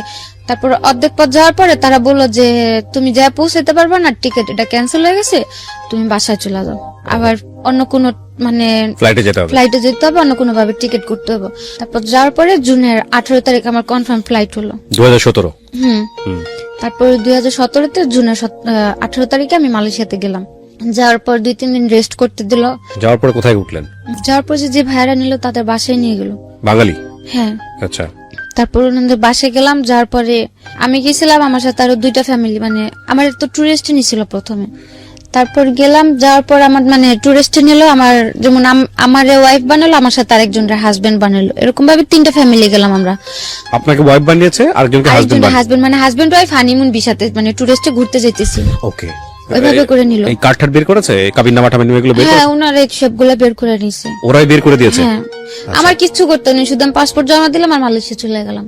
আর মাঝে যে কাজগুলা ছিল, ওই কাবিননামা, তারপরে ওই হোটেল বুকিং টুকিং, এগুলা তো শো করতে হয় এয়ারপোর্টে, যে হানিমুনে যাইতেছি, কোথায় যে উঠবো, এগুলো তো শো করতে হয়, তারপরে টাকাও শো করতে হয়, ওগুলা সব তারাই করলো। তো আপনি বলতেছিলেন না যে এগুলো যে 2 নাম্বার, এগুলোর কোনো প্রকার কোনো বিপদ হবে কিনা? না, ওনারা বলছে যে মানে নরমালি কাজের, মানে মেয়েদের কাজের জন্য নরমালি মালয়েশিয়ার কোনো ভিসা নাই, মানে যে যেমন সৌদি আরব অন্যান্য রাষ্ট্রে যেমন মানে টুরিস্ট ভিসাতে যাবে, তারপরে হ্যাঁ, গিয়ে তারপরে যা করার, তারপরে যদি ভালো কাজ হোক খারাপ কাজ, ওটা যার যার সিদ্ধান্ত। হ্যাঁ, যেমন লোকের কাছে যা পাবে সে তেমন কাজ করব। তারপর গেলাম, যাওয়ার পর 3টা ফ্যামিলি গেলাম, 3টার মধ্যে 2টা এয়ারপোর্টে আটকায় দিল, মালয়েশিয়ার এয়ারপোর্টে ইমিগ্রেশনে। তো আমাদের কোনো প্রবলেম হয়নি, আমরা বের হয়ে গেলাম। ইমিগ্রেশন পার হয়ে যখন এয়ারপোর্ট থেকে বের হবো, ওই এয়ারপোর্টের 2টা এমনি লোকাল পুলিশ ছিল, ওই পুলিশগুলো মানে আমার সাথে যে ছেলেটা ছিল, ছেলেটা জিজ্ঞেস করলো যে, ইংলিশে জিজ্ঞেস করলো যে তোমাদের এজেন্ট আছে? ও কিছুই বুঝলো না, কিন্তু ঠাস করে বলে দিল যে ইয়া এজেন্ট। তো পুলিশ ভাবলো কি যে মানে সম্ভবত এজেন্ট আছে, আমাদের 2জনকে নিয়ে সাথে সাথে পুলিশের গাড়িতে তুলে দিল। তো পুলিশের গাড়িতে? হ্যাঁ, Okay. এয়ারপোর্ট থেকে বের করে পুলিশের যে গাড়িগুলো নরমালি, ওগুলো তো উঠাইলো। তো উঠানোর পর তো মানে আমার খুব রাগ হচ্ছে, এক প্রকার তো রাগ হচ্ছে, দ্বিতীয়ত ভয় হচ্ছে, খুব কান্না করতে ইচ্ছে করতেছে যে ভাষা পারি না, মাত্র আসলাম, আর এখন যদি পুলিশে ধরে তার আগে ছুটা নিব না, কি হবে, কি একটা মানে টেনশন। তারপরে ওই ছেলের কাছে সিম দিছিল, মালয়েশিয়ার সিম, তো ওই সিম চালু করেছিল, আমার কাছে যে ভাইয়ারদের নাম্বার ছিল না, আমি ফোন দিলাম, তখন মালয়েশিয়ার টাইম সকাল 7টা বাজে। তো ফোন দিলাম, ফোন দেওয়ার পর ওই আপুটা ফোন রিসিভ করলো, ভাইয়ার ওয়াইফ রিসিভ করার পর আমি অনেক চিল্লাচিল্লি করলাম যে কিরকম অশিক্ষিত একটা লোক দিয়েছেন সাথে, সারা ইমিগ্রেশন পার করে আইসা, মানে আর এক পা গেলে এয়ারপোর্ট থেকে বের হয়ে গেছি, মেইন গেটের সামনে এসে কি বললো, পুলিশ এখন গাড়িতে তুলে রাখছে। তারপর বললো যে আচ্ছা ঠিক আছে, সমস্যা নেই, ইমিগ্রেশন পার হয়েছে? বললাম হ্যাঁ। পরে বললো পাসপোর্টে ইমিগ্রেশনের থেকে সিল দিছে, মানে একটা চপের মতো দেয়, ওটা দিছে? আমি বললাম যে হ্যাঁ দিছে। তাহলে আর কোনো সমস্যা নেই, ওটা তোমাকে নিয়ে এমনি ঘুরে আগে ছাইড়া দিব, তোমাকে জেলে আর ঢুকাইতে পারবো না, কিচ্ছু না, রাগার আগে কোনো নর্মাল থাকো, মানে দেখা যায় তো বুঝতে না পারে যে তোমরা ভয় পাইতেছো বা কিছু একটা। তো বললাম যে ঠিক আছে। তো 1 ঘন্টা 1.5 ঘন্টা মতো ঘোরাঘুরি করার পর যে এজেন্টের মাধ্যমে আমরা গেলাম, মানে সাথেও একটা লোক ছিল আমাদের, ওই লোকটা তারপর ওই মালয়েশিয়ার রিঙ্গিত 4000 রিঙ্গিত আমাদের 2জনের ছুটা নিল এয়ারপোর্ট থেকে ঘুষ দিয়ে। তারপরে বাসাতে গেলাম, যাওয়ার পরে ওই দিন আর কিছু হয়নি, সকালবেলা আমি ফ্রেশ রেস্ট করলাম, যেহেতু 2-3 দিনের জার্নি, তারপর ছিলাম, গেল 1 সপ্তাহ মতো রেস্ট করলাম। রেস্ট করার পরে ওই আপুর সাথে কথা বলতে বলতে একটু ফ্রি হলাম। মেন যে লোকটা ছিল আপুটাই, আর ভাইয়াটা মানে যেমন ওনারাও গার্লফ্রেন্ড বয়ফ্রেন্ড ছিল, হাজবেন্ড ওয়াইফ না, মানে মেয়েটা যেমন ব্যবসা করতো, ওই ভাইয়াটা তাকে সাপোর্ট করতো। হ্যাঁ, যে মেয়েটা ব্যবসা করতো উনিও বাঙালি। তো আমি বললাম যে আপু 1 সপ্তাহ হয়ে গেছে, তো আমার কোথায় কাজে দিবেন বা কি, কিছু তো বললেন না। পরে বললো থাকতে থাকো, তোমার তো সমস্যা নেই, তুমি থাকতে থাকো, সময় হলে আমরাই তোমার কাজে পাঠাম। তো আমি আর কিছু বলিনি, ভাবলাম হয়তো যেহেতু বললাম সে পার্লারের কাজ, হয়তো যে প্রসেসটা আমার কাজে দেবে ওই জায়গাটা খালি নেই। ওই একদিন রাত্রে আমার বলতেছে যে তুমি রেডি হও, তোমার কাজে যাইতে হবে। তা আমি বললাম যে রাত্রেবেলা আমি কিসের কাজে যাব? পরে বললো যাও। তো যাওয়ার পরে দেখি যে মানে ওই জায়গাতে আর কি, যে জায়গাতে মেয়েরা কাজ টাজ করে ওই জায়গাতে আমার নিয়ে গেছে। তারপরে আমি বললাম যে আমার এই জায়গায় নিয়ে আসছেন কেন? পরে বললো কেন তোমার কি বলেনি তুমি কি কাজে আসছো? আমি কই আপু তো আমি আজকে 1 সপ্তাহ 2 সপ্তাহ ধরে ঘরে আছি, আপু আমার একবারের জন্য বললো না যে আকি তুমি এই কাজটা করবা, বা আমার দেশে তো বলে পাঠালাম পার্লারের কাজ করবো, তো এটা আমার কি জায়গাতে নিয়ে আসলেন? পরে বলতেছে এটা মেসেজ সেন্টার। মাসাজ সেন্টার, ওকে। তো আমি বললাম মেসেজ সেন্টার, তো আমি তো মাসাজ টাসাজ করতে পারি না, পার্লারের কাজ দিন, আমার মাসাজ সেন্টার আনবে কেন? পরে বললো যে চুপচাপ থাকো এই জায়গাতে, অন্তত কোনো ক্যাচাল করো না, ভালো হবে না। ও জায়গার বস টস গুলো ছিল চীনা। তা আমি বললাম কেন আমি এই জায়গাতে থাকুন? তা আমি চিল্লাচিল্লি করে উঠে নিলাম। আমার বললো যে দেখো বেশি চিল্লাচিল্লি বা বেশি জোর দেখো এই জায়গাতে তুমি বেশি কিছু করতে পারবা না। এছাড়া ওইদিকে যে মানে সব মেয়ে, তারপর যে কাস্টমার আসতো সবগুলো বাঙালি, সব বাঙালি, নেপালি, পাকিস্তানি এগুলা ছিল। আবার ওই দেশের লোকজনও ছিল, মানে সব মিক্স করা, কোনো এক জাতের কিছু না। তারপর ওই দিন রাত্রে মানে যেহেতু ওই জায়গাতে আমি কিছু করতে পারতেছি না, আমি আর কিছু বললাম না। পরে বাসা আসার পর খুব চিল্লাচিল্লি করলাম যে আমার তো এগুলা বলে নাই, বা আমি এগুলো করুম না, আমার দেশে পাঠা দেন। আমি এগুলোর জন্য আসিনি, আমার বাড়ি পাঠা দেন। পরে বললো বাড়িতে টাকা দিতে বলতে তোরে দেশে পাঠা দিন। মানে এখন বলতেছে বাড়ি থেকে টাকা পাঠাও, তাহলে দেশে পাঠাই দিব। তো পরে আমি বললাম যে বাড়ি থেকে টাকা দিব, আমার তো বাড়িতে এরকম কোনো পরিস্থিতিও নাই, আমার বাবা চালায় রিক্সা, আর ভাইও তেমন একটা মানে ভালো পর্যায়ে নেই যে আমার কেউ 2-3 লাখ টাকা দিয়ে আমার এখান থেকে নিব। তারপর বললো তাহলে কথা বললো না, এ জায়গা যদি মাইরা ফেলায়ও দেই তাও মনে করে কেউ কোনোদিন খোঁজও নিতে পারবো না বা আমাদের কিচ্ছু হইব না, তার চাইতে ভালোভাবে কাজ করো, সেটাই তোমার জন্য ভালো হবে। দেখেছেন, যাওয়ার সময় নিয়ে গেছে জামাই আদরে এবং তারপরে বাধ্য করতেছে প্রস্টিটিউশনে। And the thing is that ওই সময়টা যদি ওখান থেকে চলে আসতে চায় তাহলে টাকা দিতে হবে, এবং কারণ তারা হচ্ছে টাকাটা ইনভেস্ট করেছে, তারা খুব ভালো করে মেয়েটার ব্যাকগ্রাউন্ডটা জানে যে মেয়েটা ফিরে আসতে পারবে না। আমার এই অনুষ্ঠানটা একেবারে প্রান্তিক পর্যায় থেকে শুরু করে সারা বাংলাদেশের মানুষ এই অনুষ্ঠানটা দেখে। সো আমি মনে করি বিশেষ করে মেয়েরা যারা আছেন, যারা বিদেশে যান, এইভাবে যান, তারা আজকের এই অনুষ্ঠানটা অনেকবার দেখবেন, একবার দেখবেন না, অনেকবার দেখবেন, because the story just began. গল্পটা শুরু হয়েছে মাত্র। তারপর কি হলো? তারপর এগুলা বলার পরে মানে খুব কান্নাকাটি করলাম, মানে কি করলাম। তারপরে ওনারা বললো যে দেখো এখন কান্দাকাটি করে এদিকে নাটক করে লাভ হবে না, সুস্থ মতো কাজে জায়গা দিয়ে কাজ করবা, কোনো রকম কোনো ফাজলামো বা কিছু করার চেষ্টা করবা না। তারপরে আমি বললাম যে দেখেন ভাই আপনাকে, আচ্ছা ঠিক আছে আমি কাজ করলাম, আপনাদের কতদিন কাজ করে দিলে আপনাদের টাকা শোধ দেবো, আরে তাও আমার মানে কতদিন পর আমার বাড়ি পাঠা দিবেন। পরে বললো যদি কমও করে অন্তত 6 মাস করতে হবে। তারপরে মানে অনেকভাবে মানে ম্যানেজ করার চেষ্টা করছিলাম যে হয়তো আমার আরো অল্প কিছুদিনের মধ্যে যাতে পাঠায় দেয়।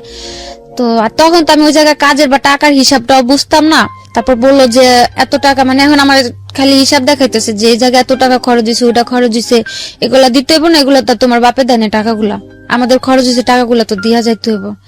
তারপর আর কিছু বললাম না, যেহেতু আমার আর করার মতো কোনো পথ নেই। আর কথা বলতে গেলে বলে যে আর নিজে চোখে দেখতাম মানে মেয়েদের এত বাজে পরিমাণে মারধর করতো, মানে বলার বাইরে। ওইগুলা দেখলে যে কোনো মানে যারা ভয় পায় বা মারধর খায় অভ্যাস নেই, যে কোনো মেয়ে ওই ভয়তে আলা যা করতে বলবো তা করতে রাজি হবো। এই মারধর কি বাঙালিরাই করতো? হ্যাঁ, বাঙালিরাই, মানে যে যাদের কাছে যাইতো ওদের কাছে মানে ওরাই মারামারি করতো। আমি যে জায়গা ছিলাম ওই জায়গাতে তেমন করে মারামারি দেখি নাই আমি, কিন্তু যে জায়গায় কাজে দিছিল ওই জায়গাতে সকালে কাজে গেলে দেখতাম যে কোনো মেয়ে আসছে গাল কাইটে গেছে, চোখের দিক দিয়ে কালো হয়ে আছে, কারো খুচুন পোড়া দিয়ে লাগাই দিছে, ওই যে রান্না করে খুন্তি আছে না, ওই খুন্তি দিয়ে, হ্যাঁ ওগুলা পুরে লাগাই দিছে, কারো মাইরা মাথা ফাটায় রাখছে। মানে ওইগুলা দেখলে আরো ভয় করতো যে বাসায় যাওয়া যদি আমি আরো মানে এগুলা নিয়ে চিল্লাচিল্লি করি, যদি আমারও এরকম মারে। আর আমি যে হালে আছি, আমি তো বাড়িতে ফোনটা যদি এগুলা বলি বা দেখে তো ডাইরেক্ট মানে মানে খুব খারাপ পর্যায়ে চলে যাবো, ওরা কিছু করতে পারবো না, বাড়িতে একটা টেনশন থাকবো।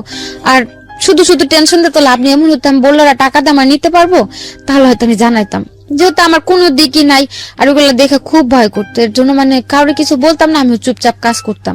প্রথম মাস গেল, যাওয়ার পরে মানে কাজ করলে খুব আদর করতো, বা যদি বলতাম যে আপু খুব খারাপ লাগতেছে বা অসুস্থ, আমি কাজে যেতে পারবো না বা কাজ করার মতো পরিস্থিতিতে নাই, তাইলে মানে খুব বাজে ব্যবহার, চিল্লা চিল্লি, বাজে বাজে কথা।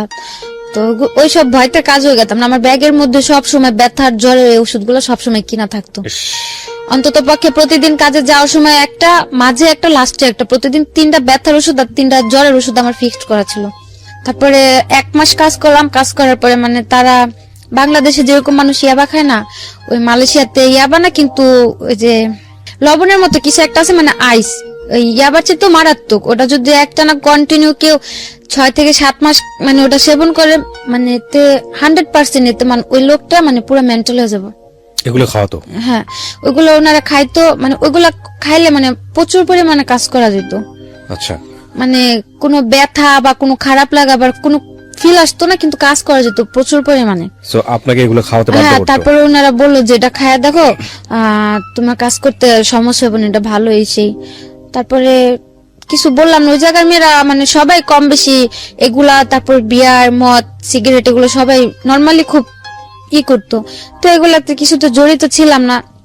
তারপরে ওটা একদিন করলো, তারপরে ট্রাই করার পর দেখলাম যে হ্যাঁ, এটা খায় তো কাজ করলে কোন রকম কোনো রিয়াকশন হচ্ছে না শরীরে, বা মানে ওনাদের গালিও শুনতে হইতেছে না, আমার কাজ হইতেছে, আমি তো বাড়ি চলে যাম, আমি বেশি কাজ করতে পারলাম আর আরো জলদি দেশে পাঠা দিব।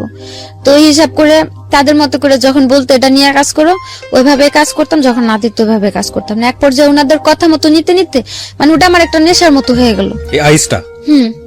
মানে ওটা ছাড়া আমি এখন থাকতে পারতেছি না। ওহো, মানে নর্মালি কাজ করা আমার পক্ষে সম্ভবই হয় না। আমি কাজের জায়গায় যা দাঁড়াইলেই আমার প্রচুর রাগ উঠা যায়, কেউ কথা বললে মন চায় আমি মাইরা দিই, মানে এরকম পর্যায়ে চলে গেলাম। এখন আমার মানে এখন আর তাদের দিতে হয় না এটা, এখন আমি এটা খুঁজে বেড়াই যে আমার এটা নিতে হবে, নাহলে তো আমি কাজ করতে পারতেছি না। করতে করতে গেল প্রায় 6 মাস গেল। ওই জায়গায় লোকের মাত্রা ছিল, মানে শনিবার আর রবিবার হচ্ছে মালয়েশিয়াতে হলিডে, মানে সাপ্তাহিক ছুটি থাকে। শনিবার অন্তত কমপক্ষে 30টা কাজ করতে হতো, আর রবিবার এমনও দিন যেত, এমনও রবিবার যেত 70টা 80টা এরকম কাজ করতে হতো। আর নর্মালি পার ডে 20টা 15টা 25টা এরকম ফিক্সড করা ছিল। ওখানে কি পরিমাণ মেয়ে, মানে বাঙালি মেয়েরা দেখেছেন আপনি? প্রচুর পরিমাণ, প্রচুর, মানে এক একটা জায়গাতে 15 থেকে 20টা মেয়ে বাঙালি থাকতো। তার মধ্যে আবার 4-5টা, সবারই কি এরকম যে কেউ ইচ্ছাকৃত ভাবে করতেছে, কেউ হয়তো যে বাধ্য হয়ে যাওয়ার পরে কাজ করতে করতে যখন মানে টাকার হিসাবটা বুঝা গেছে তখন ইচ্ছাকৃত ভাবে করতেছে। হয় না, অনেকে ভাবে না যে হয়তো বাধ্য হয়ে খারাপ পথে যেহেতু চলে আসছি আর কি হবে, আর কি হবে, কাজ করে টাকা নিয়ে যাই। হয় না, ওরকম ভাবে অনেক কেউ আছে। কেউ যেমন আমাদের মতো নতুন গেছে, তারা হয়তো কেউ বাধ্য হয়ে মারধর খায় কাজ কাম করতেছে। আর তারপর যারা এজেন্ট ছিল, এজেন্টেরা কিছু কিছু এজেন্টেরাও কাজ করতো, মেয়েদের দিয়েও কাজ আপনি করে। এই ছেলেটাকে ফোন দিলেন না, যে বাংলাদেশে যে ছেলেটা আপনাকে পাঠালো, ওকে ফোন দিয়ে বললেন না যে তুমি আমাকে জেনে শুনে এখানে কেন ওনার পাঠালে? আমি বলছি, উনি বললো যে আমার এগুলা বলে নাই। উনিও বাংলাদেশ থেকে অনেক প্রেশার দিল, প্রেশার দেওয়ার পর ওনারাও বললো যে টাকা পাঠা দাও, পাঠাই দিই, সমস্যা নেই। Nothing is free. আপনাকে মাগনা মাগনা ইচ্ছে নিয়ে গিয়ে আপনাকে একটা সুন্দর কাজ দিবে, এটা মনে করার কোনো কারণ নেই। প্রথম কথা হচ্ছে এগুলো ইল্লিগাল। আপনি অবৈধভাবে বাংলাদেশ ছেড়ে অন্য দেশে কেন যাবেন, এটা হচ্ছে প্রথম কথা। এটা তো যাওয়াই উচিত না, তাই না? আর আপনি কাজ জানেন, কাজ পারেন, আপনি তো দেশেই কাজ করা উচিত। তারপরেও যাতে এই ধরনের ভুল না হয় সেই জন্যই এই এপিসোডটা। ওকে, তারপর 6 মাসের কাছাকাছি যখন চলে আসলাম, তখন তখন তো নর্মালি আমিও কিছুটা নর্মাল হয়ে গেছি, যেহেতু আমার 4-5 মাস, অভ্যস্ত হয়ে গেছেন। 4-5 মাস যাবত এগুলো করাইতেছে। তখন আমার মাথাও নর্মালি একটা এরকম থিঙ্ক আসলো যে যাক, জায়গা তো প্রচুর পরিমাণে কাজ করায়, আর হয়তো আমি যদি তাদের সাথে বৈশা 6 মাসের যেহেতু আমার কন্টাক্ট শেষ হলে যদি আমি তাদের সাথে বৈশা 50-50 কাজ করতে পারি, হয়তো আমি যে উদ্দেশ্যটা, বাইরে তো আমার যাওয়ার উদ্দেশ্য ছিল টাকাটা, আর বাইরে যাওয়ার আগে মনে করতাম কি যে টাকা হইলে সবার ভালোবাসা কিনতে পাওয়া যায়, বাপ মা হোক ভাই বোন হোক সবারটাই পাওয়া যাবে। দেখতাম মানুষ ভালো মন্দ খাইতে পারলে ভালোভাবে কথা বলে, তা আমি তাই ভাবতাম টাকা দিয়ে বুঝি সবার ভালোবাসা আমি কিনতে পারবো। আমি যদি সবাই টাকা পয়সা দেই, সবাই মনে আমার আদর করবো, আমার সাপোর্ট করবো, যে জিনিসটা আপনার চাইল্ডহুডে মিসিং ছিল, হ্যাঁ ছোটবেলায় আপনি পান। হ্যাঁ, আর তারপর যখন যে কোনো জায়গায় এখনো পর্যন্ত যদি কাউরে দেখি না পোলাপান মাদের সাথে চলাফেরা করে, বা মারা যখন বাচ্চাদের আদর করে, এই জিনিসটা ছোট থেকে বুঝি নাই, কিন্তু এখন এটা নিয়ে খুব খারাপ লাগে যে কত মানুষের মানুষ বুড়া হয়ে যায় কিন্তু মানুষের বাপ মার কিছু হয় না।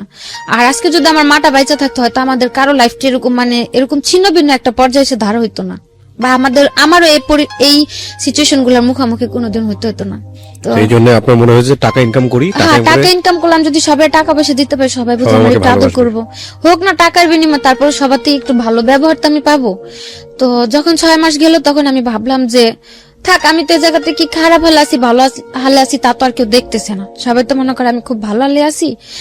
তো ওনাদের সাথে একটা বসে আন্ডারস্ট্যান্ডিং এ যা দেখি, যদি আমার টাকা টোকা দিয়ে কাজ করা যায়, আমি আর কিছুদিন কাজ করে বাবার একটা দোকান দিয়ে দিই, আর বোনের জন্য কিছু টাকা ক্যাশ করা আমি বাড়ি চলে যাম। যেহেতু আমার যা হওয়া তা তো হয়েই গেছে, এখন আমি বাড়ি যদি শূন্য হাতে চলে যাই, হয়তো আমার কিছুদিন পরে আবার একটা স্টেপ নিতে হবে, বা দেশে এসে কম বেতনে কাজ করে আরো কথা শুনতে হবে যে 5-6 মাস বিদেশ থেকে আসলাম, কি করলাম, সব দিক দিয়ে চিন্তা ভাবনা করে আমি ওনাদের সাথে বসলাম। একদিন বসার পর বললাম যে আপনারা তো আমার 6 মাসের কন্ট্রাক্ট আনলেন, 6 মাস তো শেষ, তো আমি যদি এখন বাড়ি চলে যেতে চাই বাড়ি পাঠা দিবেন? পরে ওনারা বললো যে যদি চলে যেতে চাও পাঠা দিন, যদি থাকতে চাও থাকবা, আমাদের কোনো সমস্যা নেই। আর যেহেতু আমি ভয়ে কাজ করতাম, ওনাদের তার আমার কোনো টর্চার করতে হয় না, বা খারাপ কোনো ব্যবহার ওনার আমার প্রতি কখনো যায়নি। আর আমার খুব আদর করতে, এই কারণে আমার যে জায়গায় কাজে দিছিল ওই জায়গায় কেউ বলতো না আমি যে বাঙালি, কালো হয়তো সবাই মনে করতো কি ইন্ডিয়া। তো এই কারণে প্রচুর কাজ হইতো, আর কাজের জায়গায় সবাই অনেক আদর করতো, বস্টস যারা ছিল, এই কারণে আমার ওই এজেন্ট গুলো আমার খুব আদর করতো। ওনারাও ওই 6 মাস আমার সাথে ওরকম ভাবে ছিল যাতে আমি 6 মাস পর থাকতে রাজি হই। তারপরে ওনারা খুব আদর করতো, ওনারা আমার ওরকম ভাবে রাখছে বা বুঝাইছে যে তুমি যদি থাকো ভালোভাবে থাকবা, এটা সেটা, বা আমিও ছিলাম, দেখলাম তো ভালোই। তারপরে আমি আবার রাজি হলাম যে ঠিক আছে। আপনাদের যে এই ধরনের কাজের মধ্যে জড়িয়ে গেছেন বা করাচ্ছে সবাই, আপনাদের নিয়মিত মেডিকেল চেকআপটা করা হতো, ডাক্তারি চেকআপটা করা হতো? না, করানো হতো না, ওদিকে ওরকম ভাবে কোনো কাজ করাইতো না, যে কোনো স্বাস্থ্য পরীক্ষা যেটাকে বলে। হ্যাঁ, এগুলো করানো হতো না? না না। এগুলো তো এক ধরনের মানে মৃত্যুকূপ যেটাকে বলে। তো মানে কখনো ডাক্তারের কাছে চিকিৎসা করতে নিয়ে যেত না, কোনো প্রবলেম হলে ওগুলোর জন্য নিয়ে যেত। তারপর ওনার সাথে বসার পর আমি বললাম যে আমার যেহেতু কন্টাক্ট শেষ আর সো মিউচুয়ালি 50% বা এরকম কোনো কিছু। হ্যাঁ, তো আমি যদি এখন থাকতে চাই আমার কিভাবে রাখবেন? পরে বললো যদি থাকতে চাও বেতনে থাকতে চাও বেতনে থাকতে পারো, আর যদি 50-50 থাকো তাও থাকতে পারো, যদি যেহেতু কন্টাক্ট শেষ।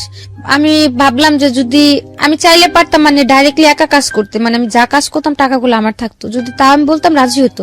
যেহেতু কন্টাক্ট শেষ তাদের টাকা দুইটাই গেছে, তা আমি ভাবলাম যে ওই জায়গাতে তো কাজ করতাম, পুলিশের যে প্রবলেম গুলো হতো দেখতাম, তা আমি ভাবলাম যে আমি যদি একা কাজ করি আমার তো পুলিশে যদি একটা প্রবলেম হয়ে যায় আমার তো কেউ সেফটি করবো না। আর দ্বিতীয় কথা হচ্ছে তাদের যদি আমি কিছু টাকা দিয়ে হাত করে রাখি আমার যত বড় প্রবলেমই হোক, যত তারা ব্যবসা করে তাদের সাথে ওরকম লোকেদের সাথে অবশ্যই হাত আছে, ওনারা আমার সাপোর্ট করব। তারপর আমি বললাম যে ওগুলা ভাইবা, আমি বললাম আমি 50-50 কাজ করুম, যদি আমার পুলিশ টুলিশ ধরে বা কিছু করে ওইগুলো আর সাপোর্ট দিতে হবে আপনাদের। পরে বললো যে ঠিক আছে, যদি পুলিশ ধরে নিয়ে যায় ছুটায় আনতে যা টাকা লাগবে তাও তুমি অর্ধেকটা দিবা আমরা অর্ধেকটা দিন। তা আমি বললাম আচ্ছা ঠিক আছে। তো ওইগুলো ওইভাবে কথা বলার পরে মানে কন্টাক্ট শেষ হওয়ার পরে ও কন্টাক্টের মধ্যে আমার আবার আরেক জায়গায় বিক্রি করে দিল। বিক্রি করলো কিভাবে? হ্যাঁ, ওই যে 6 মাসের কন্টাক্ট ছিল না, উনার আমার 1 মাস কাজ করাইলো। আর এগুলো তো পরে বুঝতে পারলাম যে কি পরিমাণে টাকা। 1 মাস না, একটা মেরে দিয়ে যদি 15 থেকে 20 দিন কাজ করে কন্টিনিউ, ওই একটা মেয়ে যাওয়া আসার যা খরচ যায় সম্পূর্ণ টাকা উঠা যায় 15 থেকে 20 দিনই। তো সে জায়গাতে আমার 1 মাস কাজ করালো। কাজ করানোর পরে তাদের তো যা খরচ উঠা গেল, এমনকি এক্সট্রা উঠলো। তার 1 মাস পরে আমার যে 5 মাস ছিল কন্টাক্টে, ওই 5 মাসের কন্টাক্ট করে আরেকটা এজেন্টের কাছে বিক্রি করে দিল। এটা আপনি পরে বুঝেছেন নাকি তখনই বুঝেছেন? তখনই মানে বিক্রি করার সময় আমার বলেনি, যেদিন আমার নিয়ে যায় ওদিন বলছে যে তোমার যে বাকি 5 মাসের কন্টাক্ট আছে তুমি ওদের কাছে থাকবা, কোনো ঝামেলা করবে না। 1 মাসে তারা আমার আর কি নরমাল করলো, আমার যেহেতু না জানাই ছিল মানে ইউজ টু করা জিনিসটাতে। হ্যাঁ, আমার নরমাল করলো যে তো মানে হঠাৎ করে বিক্রি করে দিল, তো যদি আমি প্রবলেম করি ওনাদের উপর একটা প্রেসার আসবে, তো নরমাল করে তাদের কাছে দিল। যে আপুর ভাইয়ের কাছে বিক্রি করলো তাদের প্রথম মেয়ে ছিলাম আমি। বিয়ে বলতে মানে ওই ব্যবসা ওই মানে কাজের আমার দিয়ে তারা বিজনেসটা স্টার্ট করতেছিল। ওকে, মানে তাদের আর কোনো মেয়ে ছিল না, আমার দিয়ে তারা কি ব্যবসা লাইনটা ধরবে। তো ওই হিসেবে তারা আমার কখনো টর্চার করেনি যে এ কয়টা কাজ কেন এই কেন সেই কেন, যেহেতু তারাও নতুন বুঝতে পারতো না যে কতগুলা কাজ প্রেশার দিলে কতগুলা কাজ হয় বা কি করানো যায়, তারা তো বুঝতো না। ওই হিসেবে মানে ওনাদের কাছে থাকতে আমার কাজের পেরেশান এটা তো ছিল না, নর্মালি ছিলাম। তারপর আসার পরে আমি বললাম যে মাসে আমার কন্ট্রাক্ট শেষ, থাইকে গেলাম। থাকার পর 1 মাস আমি কাজ করলাম, মানে 1 মাস কাজ করার পর আমার মানে কাজ যে প্রতিদিন কাজ করতাম না, কাজের টাকাগুলো আমার হাতে দিয়ে দিত কাজের লাস্টে, ওগুলো বাসা হিসাবে আমি তাদের কাছে জমা দিয়ে দিতাম। মাস শেষে যেমন তারা হিসাব করতো যে আমার 1 টাকার কাজ হয়েছে, 1 টাকা অর্ধেক অর্ধেক অর্ধেক তাদের অর্ধেক আমার, ওইভাবে হিসাব হইতো। তো 1 মাস কাজ করার পর দেখলাম যে না মোটামুটি ভালো টাকাই হচ্ছে।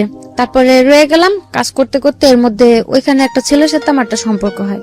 ছেলে বলতে যে মেয়ে বান্ধবী ছিল, বান্ধবীর ফ্রেন্ডের মোবাইলে আমার ছবিটা দেখে মানে মারাত্মক পরিমাণে পাগল, এরকম একটা অবস্থা।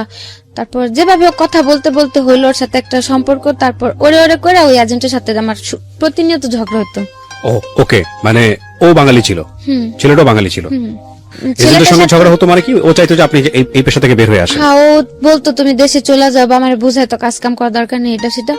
আর এজেন্টে হয় কি নর্মালি ওই জায়গাতে যে কোনো মেয়ে সব সম্পর্কে তো জড়াইলে, কোনো প্রেম প্রীতিতে জড়াইলে ওইখান থেকে পালা যায়। আর উনারা আমার এতদিন রাখছিল, অন্তত আমার প্রতি তাদের এতটুকু বিশ্বাস ছিল আমি যাই করি না কেন পালায় কোথাও যাবো না। পালা যাওয়ার হলে আমি আরো আগে চলে যেতাম, যেহেতু 6-7 মাসে কোথাও যাইনি যাবো না। তাদের সাথে ঝগড়া এই কারণে ওই ওর সাথে ফোনে টোনে কথা বলতাম বা দেখা করতাম, ওই দিকে মানে থিঙ্কিংটা থাকাতে আমার এদিকে কাজগুলো কম হইতো, যেহেতু তাদের প্রবলেম হইতো না। এই নিয়ে মানে খুব ভাবে চিল্লাচিল্লি ঝগড়াঝাটি চলতো প্রতিনিয়ত, যে ওর সাথে কথা বলো না, এরকমটা হয়। এই জগতের মেয়েদের সাথে ছেলেরা রিলেশন করে টাকা টুকা খায়, তারপরে ছাইরা দেয়, কিন্তু এগুলোর কোনো ভবিষ্যৎ নাই, তুমি ওরে ছাইরা দাও। আর ওর সাথেও তেমন একটা সম্পর্কে জড়াইতে চাইতাম না, কারণ প্রথমে তো একটা ডস খাইলাম, আপন খালাতো ভাই, আর এ তো হচ্ছে খারাপ জায়গা থেকে পরিচয়, তো তেমন একটা কেয়ার করতাম না। কিন্তু ও আমার সবসময় বোঝাইতো যে আখি দেখো, মানুষ কিন্তু জীবনে একা কোনো পথে পাড়ি দিতে পারে না, মানুষের চলতে হলে একটা মানুষের সাপোর্ট লাগে। মানে ওর সবচেয়ে একটা কথা আমার বেশি টাচ করে, ও আমার বলে যে তোমার তো কেউই নেই, মা নাইকা বাপ থাইকাও নাই, ভাই বোনও তোমার দেখে না, নাহলে আমি তোমার সাপোর্ট হয়ে রইলাম। বাবা মা শিখাইছে ছোট থেকে যে একটা মানুষ যদি কোন একটা এতিমের সাপোর্ট করে তার নাকি অনেক সোয়াব হয়। ওই কথাটা বলাতে আমি মানে এতটুক ভাবলাম যে যেহেতু ও আমার এতটুক জিনিস বুঝতে পারছে যে আমার কেউ নাই, ও যেহেতু এই জিনিসটা বুঝতে পারছে যে আমি সবার ভালোবাসার কমতিটা ফিল করি বা মানে এ টু জেড সব দিক দিয়ে আমার খুব সাপোর্ট করতো আর আমার ওগুলো খুব ভালো লাগতো। তো যাক গেল, তার সাথে মানে তো ঝগড়াঝাটি করতে করতে 3 মাস সম্পর্ক চলার পরে তারপর 3 মাস চললো, 3 মাসের মধ্যে টুকটাক ঝগড়াঝাটি হলো। 18 ওকে কি আপনি বিয়ে করছিলেন? না, বিয়ে হয়নি। তারপর ওই 3 মাস সম্পর্ক থাকার পরে এর মধ্যে মানে ওই যে এজেন্টের কাছে ছিলাম তাদের মধ্যে মানে তাদের কাছে আমি টোটালি একটা কালার খেয়ে গেলাম যে মানে তারা এখন আমার আর মানে আগের মতো একটা কেয়ার করে না বা সহ্য করতে পারে না ও ছেলের সাথে সম্পর্কটা গভীর হতে। আর ও বলতো তুমি দেশে চলে যাও। তো গেল 2017 থেকে 18 মে পর্যন্ত এই ঘটনা। 18 মে মাসের 14 তারিখে আমি পুলিশে ধরলাম। পুলিশে ধরলো মানে কি অন স্পট? হ্যাঁ, কাজের জায়গা থেকে আচ্ছা। রেড দেওয়াতে আমরা 15টা মেয়ে ধরা খেলাম। ওকে। তো মালয়েশিয়ান পুলিশের কাছে? হ্যাঁ, ওটা ছিল এমনি তো নরমালি পুলিশ, মানে ওদিকে তো পুলিশের এক একটা মানে আছে আইপিকেল টিপিকেল ইমিগ্রেশন, তো নরমাল পুলিশের দর্শক দিক থেকে টাকা দিয়ে ছুটে আসা যায়। 9 তারিখে ধরলো, ধরার পরে যাওয়ার পথে আমি ওর ফোন দিয়ে বললাম যে এরকম ভাইয়ার কাছে আমার টাকা আছে, যদি আমার যত তাড়াতাড়ি সম্ভব আমার ছুটা নিয়ে আসতে বলবা, যেহেতু জানি যে নরমাল পুলিশে ধরছে ওরা টাকা ঢোকা নিয়ে ছাইড়া দিব। তো বললো যাচ্ছে ঠিক আছে। তারপর 9 দিন পর আসলাম, তার আর কি উকিল ধরার পর পাসপোর্ট তো তাদের কাছে ছিল, ওইখান থেকে 9 দিন পর ছুটা নিয়ে আসলো, কোনো সমস্যা হলো না। তো ছুটা আনলো আমার 3,500 রিঙ্গিতে, সে জায়গাতে আমার বললো যে 13,000 রিঙ্গিত লাগছে, ওই টাকাটা আমার থেকে নিল। তো তারপরে কোনো প্রবলেম হলো না। মানে হয় না একটা বাটপারি বিজনেস আর কি, 2 নম্বরই বিজনেস এবং তার মধ্যে যত রকমের বাটপারি আছে আর কি। হ্যাঁ, তারপর ওই মে মাসের 14 তারিখে ছুটে আসলাম। আসার পর 3-4 দিন রেস্টে থাকার পর আবার কাজে গেলাম। যাওয়ার পরে জুনের 24 তারিখে আবার ধরা খেলাম। আবার পুলিশ নিয়ে গেল? এবার পুলিশ নেই, এবার ইমিগ্রেশন নিল। ইমিগ্রেশন নিয়েছে, ওকে। তারপর যেদিন ধরা খেয়েছি সেদিন আমার কাছে ফোনও ছিল না, মানে অসুস্থ ছিলাম, তো কাজে যাওয়ার নিয়ে আর কি তাদের সাথে একটু কথা কাটাকাটি হলো। ওনারা আমার বললো যে রাত্রে যদি ফোনে কথা বলো, দিনে তুমি সুস্থ থাকবা কোথা থেকে আর কাজ করবা কোথা থেকে। মানে আপনি যে ছেলেটাকে লাভ করেন তার সাথে কথা কাটাকাটি হচ্ছে? না, ও বললো যে তুমি কাজে যাও না, যেহেতু তুমি অসুস্থ কাজে যাও না। জ্বর ছিল কিছুটা, আর আমি আমার ওই এজেন্টদের বললাম, তখন তো 50-50, ইচ্ছা হলে কাজে যেতাম, ইচ্ছা হলে যেতাম না, কিছু বলতো না। তো আমি বললাম যে আমি আজকে কাজে যাব না, আর অসুস্থ থাকারই ছিল। ওই ঈদের 1 সপ্তাহ পরে ধরা খেয়েছি, তো যেমন ঈদ গেছে এই শুক্রবারে, আগামী শুক্রবারে ধরা খাইছি। ওই 7 দিন কাজের প্রচুর চাপ ছিল, তো দেখা যাচ্ছে ওই কারণে খুব অসুস্থ ছিলাম। আবার রাত্রে ঘুম কম, তোর সাথে কথা বলতাম, তো ধরা খেলাম। ওই দিন কথা কাটাকাটি হতে বাসাতে ফোন টোন কিছু নেই, রাগ করে আমি এমনি কাজে চলে গেলাম। কাজে গেলাম সন্ধ্যা 7টার দিকে, 9টার দিকে ইমিগ্রেশনের পুলিশ সব উপরে উঠে গেল, নিচে দরজা কাইটা। তারপর ধরলো, ভালো কথা, বসায় রাখছে। তারপরে গাড়ি তুলছে, মানে পুলিশ ধরছিল পরে, তো তাও ফোন করার একটা অপশন ছিল যে ফোন করে ভালো মন্দ বলতে পারছি। এখন ইমিগ্রেশন ধরলো, আমার সাথে তো একে ফোন ছিল না, আর দ্বিতীয়তে যাদের ফোন ছিল সবার ফোন নিয়ে নিছে, আর আমার কারো নাম্বারও মুখস্থ ছিল না, শুধু ওই ছেলের নাম্বারটা ছাড়া। তারপর ওই বাঙালি আরেকটা মেয়ে, মানে এক সিরিয়ালে 4টা কোম্পানিতে অপারেশন দিছে। 4টা কোম্পানির মধ্যে মানে আমরা 4টা না 5টা ছিলাম বাংলা মেয়ে। তো আমার যেখান থেকে ধরছে ওইখানে আমি ছিলাম, আরেকটা মেয়ে ছিল। ওই মেয়ের ফোন নিয়ে নিছে, সাথের যে কোম্পানিটা ছিল ওই কোম্পানির একটা মেয়ের ফোন দিয়ে ফোন করলাম ওই ছেলেরে, ফোন দিয়ে বললাম যে দেখো আমার তো গতবার ছুটে আনছিল, পুলিশে দৌড়ছিল, কিন্তু এবার তো ইমিগ্রেশনে দৌড়ছে, আমার তো কোনোভাবে ছুটানো সম্ভব হবে না। তো আমার টাকা আছে, আমি যে ওই ঈদের 1 সপ্তাহ কাজ করছি বা পুরো মাস কাজ করছি, আমার পুরো মাসের টাকাটাই তাদের আছে। আমার বললো জরিমানা দিয়ে আমার দেশে পাঠা দিতে, যাতে অকারণ আমার কোনো জেলে পড়ে না থাকতে হয়। তো বললো আচ্ছা ঠিক আছে। মালয়েশিয়ার জেল সম্পর্কে জানতেন না? আগে কোনো আইডিয়াও ছিল না, বা ওরকম কারোর সাথে কথা হয়নি যে এটা কিরকম। মানে আপনাদের সবাইকে বলছি যে মালয়েশিয়ার জেল জীবনটা কতটা ভয়ানক হতে পারে, এটার উপর একটা এপিসোড আছে এই চ্যানেলে। এটা ইউটিউব জীবন গল্পের পার্ট নাম্বার 1। তাহলে বুঝবেন যে মালয়েশিয়ার জেল জীবনটা কতটা ভয়ানক। বলেন তারপর ওইখানে একটা মেয়ের ফোন ছিল, ওর ফোনটা দিয়ে আমি ফোন দিয়ে বললাম যে যেহেতু ইমিগ্রেশনে ধরছে, আমার তো কোনোভাবে ছুটানো সম্ভব হবে না। আর প্রথমবার যখন ধরা খেলাম তখন যে 9 দিন ছিলাম, ওদিকে তত একটা কষ্ট হয়নি, আর তার মধ্যে 2-3 দিনই ভাইয়ারা যা দেখা করছে, কারণ তখন তো আমার ছুটানোর জন্য ট্রাই করতেছিল, যা দেখা করে আসছে বা খাবার টাবার কিনা দিয়ে আসছে, সমস্যা হয়নি তত একটা। আর এমনিতে রাখছিল যেমন সেফটি রুমে ছিলাম, তো প্রবলেম হয়নি। আর জেলটাকে দেখিও নি তখন। তো বলার পর আর আমি বললাম যে যেভাবে সম্ভব হয় আমারে খুব শীঘ্র দেশে পাঠা দিতে বলবে, আমার যা টাকা আছে ওদের যথেষ্ট হবে আমার জরিপানাতে দেশে পাঠানোর জন্য, আমার যাতে জেলে না রাখি। আর পাসপোর্টটাও যেহেতু তাদের কাছে, তো বললো যে আচ্ছা ঠিক আছে, তুমি কোনো টেনশন করো না, কান্নাকাটি করো না, এদিক থেকে তাদের যতটুকু প্রেশার দেওয়ার বা যতটুকু কি করার আমি করুম, তুমি কোনো কান্নাকাটি করো না। আচ্ছা, গেলো। তারপর 3 দিনের দিন যখন যাওয়ার পরে 3 দিনের দিন যখন স্টেটমেন্ট নিতে আনলো, তখন স্টেটমেন্ট দেওয়ার পর ওনারা আমার বললো যে তোমার পাসপোর্ট কার কাছে। আর পুলিশে ধরার পর যদি বলে যে এজেন্ট আছে বা কিছু, তাহলে হয়তো তার যেমন যদি আমি তখন বলতাম যে আমার এজেন্ট আছে, তাহলে হয়তো আমার এজেন্টটা খোঁজার জন্য আমার যে জায়গায় জেল হয়েছে 3 মাস, সে জায়গায় হয়তো 6 মাস 1 বছরও হইতে পারতো এজেন্টের খোঁজার জন্য।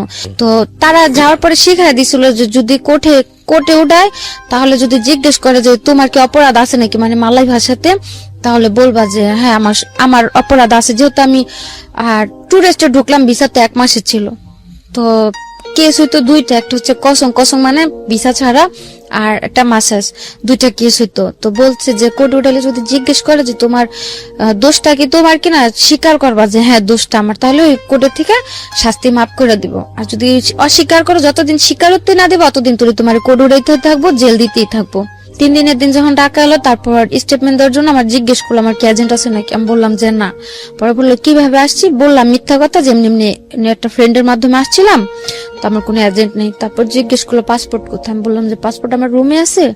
বললো যে যদি কারোর ফোন দিয়ে পাসপোর্ট দিয়ে যাবো, আমি বললাম হ্যাঁ। তারপরে আমি ওই ছেলের ফোন দিলাম, ছেলের ফোন দিয়ে বললাম যে আমার এজেন্টের নাম্বারটা দাও, আমার কাছে তো ফোন নাই, কারণ নাম্বার নাই। ওরে বললাম যে ভাইয়ের নাম্বারটা দাও, এখান থেকে ফোন দিতে বলছে পাসপোর্টের জন্য। তারপর ওর নাম্বার দিল, নাম্বার দেওয়ার পর ভাইয়ের ফোন দিলাম। ফোন দেওয়ার পরে বললাম যে ভাই এরকম এখন আমার কি করবেন, আমার দেশে কয়দিনের মধ্যে পাঠাবেন। উনি আমার বললো তুমি টেনশন করো না, হয়তো 7-8 দিনের মধ্যে তোমার দেশে পাঠা দিব। তা আমি আর বেশি কিছু বললাম না, জোর খাটানো তার আমার ভিতরে তার জোর খাটানোর সুযোগ নাই, বা আমি তার ফোনও করতে পারলাম না। তা আমি আর কিছু বললাম না। ওদিকে স্টেটমেন্ট দেওয়ার পরে নিয়ে আসলো, আসার পরে 14 দিন পর আমাদের কোর্টে উঠাইলো। যে জায়গা বললো 9 দিনের মাথায় আমি দেশে চলে যাবো, জায়গায় 14 দিন হয়ে গেল, কোর্টে গেলাম। তো কোর্টে যাওয়ার দিন ভাবলাম হয়তো কোর্টে যায় ভাইয়াদের দেখা পাবো, তো তারা আসতে পারে কোর্টে, যেহেতু কোর্ট উঠাবো, দিক থেকে হয়তো কেস সেটেল করে দেশে পাঠিয়ে দেবে, না তো ছুটা নিয়ে যাবো। তারপরে 14 দিন পর কোর্ট উঠালো, কেউ আসে নাই ওই জায়গাতে। আর আমার ফোন ছিল না, আমি কারো ফোনও দিতে পারিনি। 14 দিন পরে কোর্টে উঠানোর পরে কোর্টের থেকে রায় দিল যে আরো 14 দিন থাকতে হবে, আরো 14 দিন পর আমাদের রায় দেবে। তারপরে গেলাম, আবার 14 দিন থাকলাম। ওই 14 দিন থাকার মধ্যে যে জায়গাতে ছিলাম, ওই জায়গাতে মানে অনেকের যেমন জেল হয়ে গেছে, কেউ টিকেটের জন্য বসে আছে, ক্যাম্পে ছিলাম, মানে মেন জেলে তখন নেয়নি, ক্যাম্পে রাখা হয়েছিল। তারপর ওই ক্যাম্পের অনেকে যারা বাড়ি চলে গেত, তাদের কাছে আমি ছেলের নাম্বারটা লিখে দিতাম, জ্বরে ফোন দিয়ে বললেন যে আমার এই তারিখে কোর্টে উঠাইবো, জানি ওরা কেউ আসে। তো ওই ইন্দোনেশিয়া মেরে দিতাম, বাংলা মানে যখন যে যাইতো তার কাছে আমি নাম্বার দিয়ে দিতাম, যাতে একটু ফোন দিয়ে জানা দেয় যে আমি এই তারিখে কোর্টে উঠুম, ওই কোর্টে আমি উঠাইবো, কোর্টের নামটাম বলে দিতাম। তারপরে গেল 28 দিন পরে কোর্টে উঠলাম, ওই দিনও কেউ নাই। 28 দিন পর আমাদের কোর্টের থেকে রায় দিল 2 মাস করে জেল। আর 2 মাস করে জেল বলতে মালয়েশিয়াতে জেল হয় 21 দিনের, মানে 21 দিনে 1 মাস ধরা হয়। তো 21 দিন 2 মাসের জেল হলো, সে জায়গাতে 28 দিন তো আমাদের এমনি চলে গেল কোর্টের জন্য। 28 দিন কাইটা হাতে ছিল 13 দিন। ওই 13 দিন আমাদের আর কি মেন যে জেল, ওই জেলে পিঞ্জারাতে পাঠানো হলো। ওদিকে গেলাম, কোর্টের থেকে বের হওয়ার পরে মানে আমার কাছে ছিল 40 টাকা। জেলের অভিজ্ঞতা আমি শুনতে চাই, জেলে কেমন লাগতেছিল? জেলে তো ছিলাম মাত্র 14 দিন, আর ওদিকে অনেক মেয়েরা ছিল, তো কথাবার্তা বলতো, আর সারাদিন একা একা বসে থাক, শুধু কান্না করতাম। আর মেয়েরা খালি বলতো যে এত কান্না করতে পারে মানুষ, চোখ দিয়ে এত পানি পড়ে। বাঙালি না, কোনো বাঙালি মেয়ে ছিল না, আমি একা ছিলাম। মানে আমার যে রুমে রাখা হয়েছিল, আমি ছিলাম ভিয়েতনাম, ফিলিপিন, মানে এক দেশে 2-1টা করে মেয়ে ছিল। কারণ আরো বাংলা মেয়েরা ছিল, সবার থেকে বয়স আমার কম ছিল, এই কারণে আমার আলাদা, মানে বয়স কম যে মেয়েদের ওদের সাথে রাখা হয়েছিল। আর যাদের বয়স বেশি ছিল তারা মানে সাথে যারা ধরা খাইছে সবাই একসাথে ছিল, আমার একা এক জায়গায় রাখা হয়েছিল। মানে আমাদের যে গ্রুপ ছিল ওর মধ্যে আমার এক জায়গায় রাখা হয়েছিল। ওদিকে যেমন অল্প বয়সে যারা, তাদের তো কোনো কাজ করাইতো না, বিকাল হলে খেলতে নিয়ে গেতো, টিভি দেখাইতো, তারপরে ABCD এগুলো পড়াইতো, মানে ছোট বাচ্চাদের জন্য ওগুলো আলাদা। ওদিকে আর কি 12-13 বছর থেকে নিয়ে 21 বছর পর্যন্ত ওই জায়গায় রাখা হইতো। আর তখন তো বয়স ছিল 19, তো ওই জায়গাতে আমারও রাখা হয়েছিল। তো তেমন কষ্ট একটা হয়নি, কারণ বিকেল হলো বাইরে নিয়ে আসতো, হাঁটাহাঁটি। কষ্ট বলতে এতটুকু কি ছিল, জেল তো জেলই, তো খাবার দাবার শোয়া এগুলোতে একটু প্রবলেম ছিল। তারপর কোর্টের থেকে যখন পিঞ্জারা পাঠালাম, ওই ছেলেরে ফোন করলাম যে তোমার আমি বারবার করে বললাম, ভাইয়ারে ফোন দিয়ে বললো আমার জন্য বাড়ি পাঠা দেয়, কিছু তো করলো না, বরং আজকে কোর্টের থেকে আমার 2 মাসের রায় দিয়ে দিল, 2 মাস জেলের। তো তুমি কি করলা? তো আমার কথাটা শুনে কান্না করে দিছে যে তোমার টাকা ছিল, তুমি বললা, তারপরে তোমার এজেন্ট আমার থেকে আরো 2000 রিঙ্গিত নিল, বললো যে টাকা আরো 2000 টাকা দিলে তোমার জরিপানাতে দেশে পাঠা দিব। তারপরেও টাকা দিল, মানে আমার কথাটা শুই না যেমন এক প্রকার পুরো হ্যাং হয়ে গেছে, যে এদিকে টাকাও দিল, ওদের সাথে তো কন্টিনিউ যোগাযোগ করতেছে, কিন্তু ওরা তো বলতেছে যে সব ওকে হয়ে গেছে, আমি দেশে চলে যাম 2-1 দিনের মধ্যে। ওই মুহূর্তে শুনতে পেলো যে আমার এখন পিঞ্জারাতে পাঠাইতেছে। তারপরে বললো যে দেখো আমার তো টাকা টুকাও নিল, আর পাসপোর্টও যেহেতু ওদের কাছে, আমার তো আর কিছু করার নাই, তখন আর কি করবো, কোর্টে তো রায় দিয়ে দিছে, এদিকে তো আর কিছু করার নাই, তো আর কতদিন থাকতে হইব? তারপর আমি বললাম যে আর 14 দিন বা 15 দিন আমার পিঞ্জারা থাকতে হইব। পরে বললো যে ওদিক থেকে আসার পর টিকিট দিয়ে দিলে বাড়ি পাঠা দিব না? আমি বললাম যে হ্যাঁ, যেদিন আমার ওই পিঞ্জারা থেকে ক্যাম্পে পাঠাইবো 14 দিন পরে, আমার টিকিট আজকে টিকিট দেখলে আমি কালকে বাড়ি চলে যেতে পারবো, আমার কোনো সমস্যা হইব না। পরে বললো যে আচ্ছা ঠিক আছে, তুমি যাও, আমি তাদের সাথে কথা বলে রাখি যাতে তোমার টিকিটটা 14 দিনের মধ্যে পরে দেওয়ার জন্য তার প্রস্তুত নিয়ে থাকে। আমি বললাম যে আচ্ছা ঠিক আছে। তারপর 14 দিন ওই জায়গাতে গেল। 14 দিন পরে 1 তারিখে না যেন, আগস্টের 1 তারিখে, মেবি 1 তারিখে না যেন 5 তারিখে আমাদের ক্যাম্পে আনলো। ক্যাম্পে আনার পরে আমি ওর ফোন দিলাম, ক্যাম্প যেদিনকে পিঞ্জারা থেকে ক্যাম্পে আনলো ওই দিন রাস্তা থেকে আমি ওর ফোন দিলাম, ফোন দিয়া গাড়িতে অন্য মানুষের ফোন দিয়ে। আপনি কি ওরে ভালোবাসতেন? আচ্ছা, ওকে। মানে আমার খুব কেয়ার করতে, একটু যে মানে যত প্রবলেম, বাড়ির প্রবলেম হোক বা আমার প্রবলেম হোক, সবকিছু তো খুব সাপোর্ট করতো। এর সাথে পরিচয় আপনার এই ধরনের কাজ করতে গিয়ে? না, ওই কাজের জায়গা থেকে নয়, ওইদিকে আমার একটা বান্ধবী ছিল। যাই হোক, আমি জানতে চাচ্ছি না। ওকে, তারপর ওরে ফোন দিলাম, ফোন দিয়ে বললাম যে দেখ আমার আজকে ক্যাম্পে পাঠাইতেছে, যত তাড়াতাড়ি সম্ভব ওর পাসপোর্টটা নিয়ে আমার টিকিট দিয়ে দিয়ে আমি বাড়ি চলে যাম। ও কি করতো মারির সাথে? ও জব করতো ইঞ্জিনিয়ারিং এ। ইঞ্জিনিয়ারিং এ জব করতো? কম্পিউটারে। ওকে। বলার পরে আমি বললাম যে আমার আজকে ক্যাম্পে পাঠাইতেছে, যেভাবে সম্ভব আমরা বাড়ি পাঠা দেওয়ার করো, আর ওরা টাকা টুকা চাইলে তুমি আর টাকা দিও না, এখন আর আমার কোনো খরচ নেই, শুধু টিকিটটা কিনা দিব। আর নর্মালি একটা এজেন্টের দায়িত্ব থাকে যে একটা মেয়ে যদি ধরা পড়ে তার টাকা না থাকলে টিকিট কাইটা দেশে পাঠানোর। তারপরে বলা যাচ্ছে ঠিক আছে, কোন ক্যাম্পে নিছে কইতে পারো? তা আমি বললাম যে আমি জানি না কোন ক্যাম্পে আনছে এখনো, তো যদি আমি পারি কোন রকম ভাবে কারো কাছে নাম্বার দাম, তোমার কাছে ঠিকানা বা আমার বডি নাম্বারটা আমার আমি পাঠাই দিমুনি। বললো যে আচ্ছা ঠিক আছে। তারপরে যখন ক্যাম্পে নিয়ে গেল, ক্যাম্পের নামটাম জানতে পারলাম, মানে ওই জায়গাতে একজন একজন করে নেয়, যেমন সাথে টাকা টুকা জিনিসপত্র থাকলে সব জমা দিয়ে একটা রিসিপ্ট দেয়, একটা বডি নাম্বার দিয়ে দেয় যে কোন ব্লকে থাকবে কত বডি নাম্বার, ওইগুলা দিতে। মানে অনেক লোক ছিলাম তো, সিরিয়াল ছিল অনেক, তো প্রায় লাস্টের দিকে ছিলাম আমি, ওই সিরিয়াল গুলা দিতে দিই। তারপর আমাদের সাথে কিছু লোক ছিল নতুন ধরে আনছে, ওদের কাছে ফোন ছিল, ওইখান থেকে একটা ফোন নিয়ে আমি ফোন দিলাম আমার বাড়িতে মেজবাপুর গেছে, যে যেহেতু ও দিক দিয়ে প্রেশার দিতেছে, ওরাও যদি জানে, ওরা হয়তো এজেন্টের ফোন দিয়ে বলবো আমার টিকিটটা দিতে। তো ওই লোকটা নাম্বার দিয়ে ফোন দিলাম মেজাপুর ছেলে ফোনটা ধরে বললো যে আম্মু বাইরে গেছে, তো আমি বললাম ডাক দিয়ে দাও। ও ডাক দিতে দিতে ওই লোকের ফোনটা গেল বন্ধ হয়ে, তো বন্ধ হয়ে গেল। আমার যে স্লিপ দিল, একটা রিসিপ্ট দিল, রিসিপ্টের ভিতরে মানে একটা সাইন উঠলো, আমার ফোন কল অলরেডি হয়ে গেছে।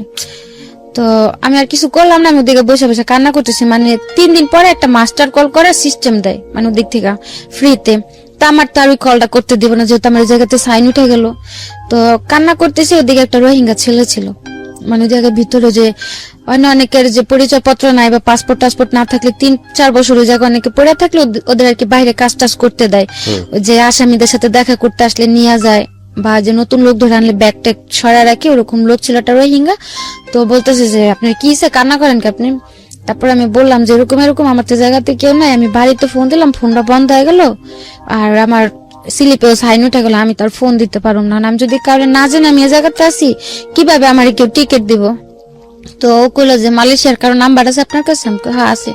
তো কইলো যে আপনি একটা কাগজে আপনার যে স্লিপে বডি নাম্বার দিছে, বডি নাম্বার, ব্লক নাম্বার আর নাম্বারটা লেখা দেন, আমি ফোন দিয়ে জানা দিম। তারপর ওই ছেলের কাছে আমি ওই ছেলের নাম্বার লেখা দিলাম, আমার বডি নাম্বার কত ব্লক লেখা দিলাম। তারপর ওই ছেলে ফোন দিল ওর কাছে, ওরা ফোন দিয়ে বলছে যে আমি এরকম এরকম এই জায়গাতে আছি, এত আমার বডি নাম্বার। তারপর ও আবার আমার এজেন্টের কাছে গেছে, ওই বাইরের ওই ছেলেটা, যার পরে বলছে যে আমার এই জায়গাতে নিয়ে আসছে, আমার টিকিট দিব কবে। ওরা বলতেছে পাসপোর্ট দিয়া দিছে, মানে কোম্পানির লোকের কাছে পাসপোর্ট দিছে, টাকা দিয়ে দিছে, ওরা টিকিট দিয়ে যাবে। এসে করতে করতে প্রায় 15 থেকে 20 দিন যায়। ওই 15-20 দিনের মধ্যে এই ছেলে আবার ওরা একটা ফ্রেন্ডে পাঠায় আমার সাথে জেলে দেখা করতে। তারপর ওরকম করতে করতে আমার এজেন্ট আবার ওর কাছ থেকে টাকা নিল আবার। ওকে। টিকিট দিবে বলে আরো 2বার টাকা নিল। যখন আমার জেল টেল শেষ হলো তখন ও আবার 2বার টাকা দিল। আচ্ছা। দেবার পরে যখন 3য় সপ্তাহ আমার সাথে দেখা করতে গেছে, তারপরে ওর বন্ধুটা বলতেছে যে আপা দেখেন আপনার পাসপোর্টটা আপনার এজেন্টে দিতে আছে না, আর ও 2-3বার করে টাকা দিছে, ওরে পাসপোর্টও দেন, আপনার টিকিটও দিতে হয় না। ও এমনও বলছে যে ভাই টাকা খাইছেন ভালো করছেন, আর পাসপোর্টটা দিয়ে দেন, আর একটা টিকিট আমি কাইটা দিতেছি, আপনার টাকা টুকা দিতে হবে না, টাকা জানিছেন নিছেন, আর পাসপোর্টটা দিয়ে দেন। আর পাসপোর্টটা বারবার চাইতেছিল এই কারণে যে মালয়েশিয়ার জেলে যদি ট্রাভেল পাসের ফর্ম কেউ ফিল আপ করে, অন্তত পক্ষে 7 থেকে 8 মাসের ট্রাভেল পাসের স্লিপের জন্য বসে থাকতে হয়। মানে বাংলাদেশ এম্বাসি হয়ে এখান থেকে একটা কাগজ যাবো, ওই কাগজটার জন্য 7 থেকে 8 মাস অপেক্ষা করতে, যাদের পাসপোর্ট নাই। আর যদি আমার পাসপোর্ট না দিত তাহলে হয়তো আমার আরো 7 থেকে 8 মাস জেলে থাকতে হতো। তার জন্য বারবার যাওয়ার কথা, টাকা খাইতেছে খাক, তোর পাসপোর্টটা দিয়ে দেখ। আর এই চান্সে ও টাকা খাচ্ছে।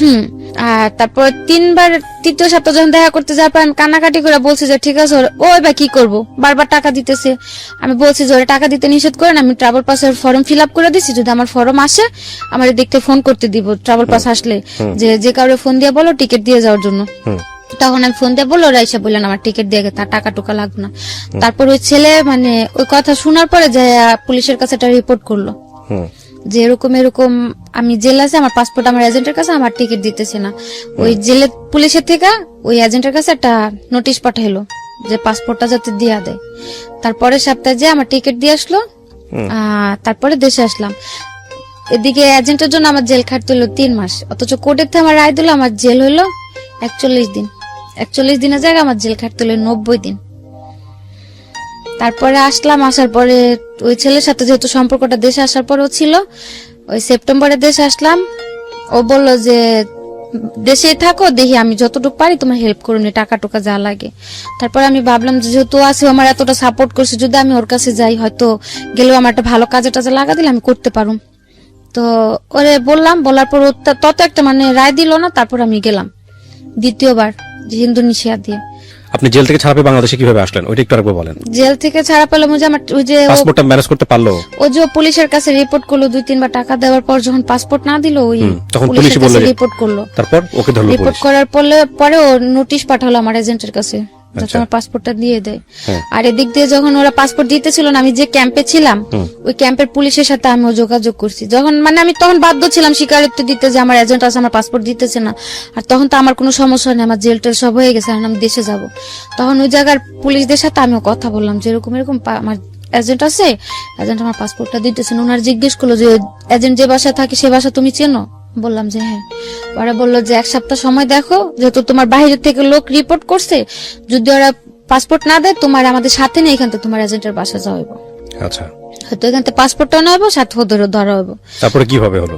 তারপরে ওই যে রিপোর্ট করাতে পুলিশের থেকে নোটিশ দিল, নোটিশ দেওয়ার পরে ওই লোক এসে আমার পাসপোর্ট আর টিকিট দিয়ে গেল। আচ্ছা, তারপর আপনি বাংলাদেশে আসলেন? হ্যাঁ, টিকিট দেওয়ার কত বছর পর বাংলাদেশে আসলেন? হ্যাঁ, 1.5 বছর। 1.5 বছর পর। এই 1.5 বছর জীবনে কি বলবেন? স্বর্গ না নরক? জাহান্নাম? নরকে চাইতো যদি খারাপ কিছু থাকে, নরকটা তো মরার পর কেমন হবে দেখতে জানি না, কিন্তু বাইচা থাকতে হয়তো ওটা একটা নরক ছিল। তো আসলেন, আসার পরে দেশে ছিলাম। সেপ্টেম্বর আসছি, সেপ্টেম্বরের 17 তারিখ আসছি। আসার পরে নভেম্বরের লাস্টের দিক দিয়ে আমি আবার চলে গেছি। কোথায়? মালয়েশিয়ায়। কেন গেলেন? মালয়েশিয়ায় গেলাম ওই অতদিনে মানে ওই ছেলেটা আমার জন্য যতটুকু দৌড়াদৌড়ি করলো, হয়তো জায়গাতে আমার আপন কোন একটা ভাই বোন থাকলে অতটুকু করতো না। তো ওর প্রতি অতদিন একটা আলাদা টান হলো, যেহেতু বাইরে ও আমার জন্য এতটুকু করতে পারছে, বা যদি ও তো সবসময় বলতো যে আমার বিয়ে করব বা আমার পাশে সবসময় থাকবো, তো আমি ভাবলাম যে যাই আমি ওর কাছে, যে এখন তার আমি খারাপ কিছু করুম না, যাই হোক তোর কাছে থেকে একটা ভালো জব টপ করি, কিছু যখন ও দেশে আসে ওর সাথে আমি চলে আসবো। আসলে হয়তো তখন যদি বিয়ে শাদী করলো না, তোর দ্বারা আমি ভালো কিছু একটা করাতে পারলে আসলাম। কিন্তু ওই তার ভরসায় গেলাম, দ্বিতীয়বার যে সেম অবস্থায়। না হয়তো সে কাজগুলো করতে হয় নাই, কিন্তু ওর সাথেই ছিলাম। ওই 1-1.5 মাস লাগায়া জঙ্গল টঙ্গলে থাইকে এত কষ্ট করে যে গেলাম ওর জন্য। আমি জঙ্গলে থাকতে হয়েছে যাওয়ার সময়? কিসে গেছেন? এখান থেকে 3টা দেশ ঘুরাই নিয়ে গেছে, তো মানে যে যে জায়গায় ঘুরছি ওগুলাতে কোনো প্রবলেম হয়নি। হোটেলে 1.5 মাস লেগেছে যেতে? 1 মাস, পুরো 1 মাস লাগছে। কিসে গেছেন আপনি? প্লেনে না? প্লেনে গেছি, এখান থেকে ইন্ডিয়া গেছি, ইন্ডিয়া থেকে বালিতে গেছি, বালি থেকে ইন্দোনেশিয়া গেছি, ইন্দোনেশিয়া থেকে মালয়েশিয়ার এয়ারপোর্টে গেছি। এয়ারপোর্টে মানে যে কিরকম মানে একটা বিমান ভাঙ্গা যেভাবে যায় না, অনেক দেশে ডাইরেক্ট না গেলে বিমান ভাঙ্গা তো বন জঙ্গলের কথা কেন আসতেছিল? এই জঙ্গলে ছিলাম 15 দিন, মানে জঙ্গলের ভিতরে, টোটালি জঙ্গল, ওর ভিতরে খাওয়া দাওয়া সহ সবকিছু। ওখানে কি ওই বাঙালিরা ওইভাবেই যায়?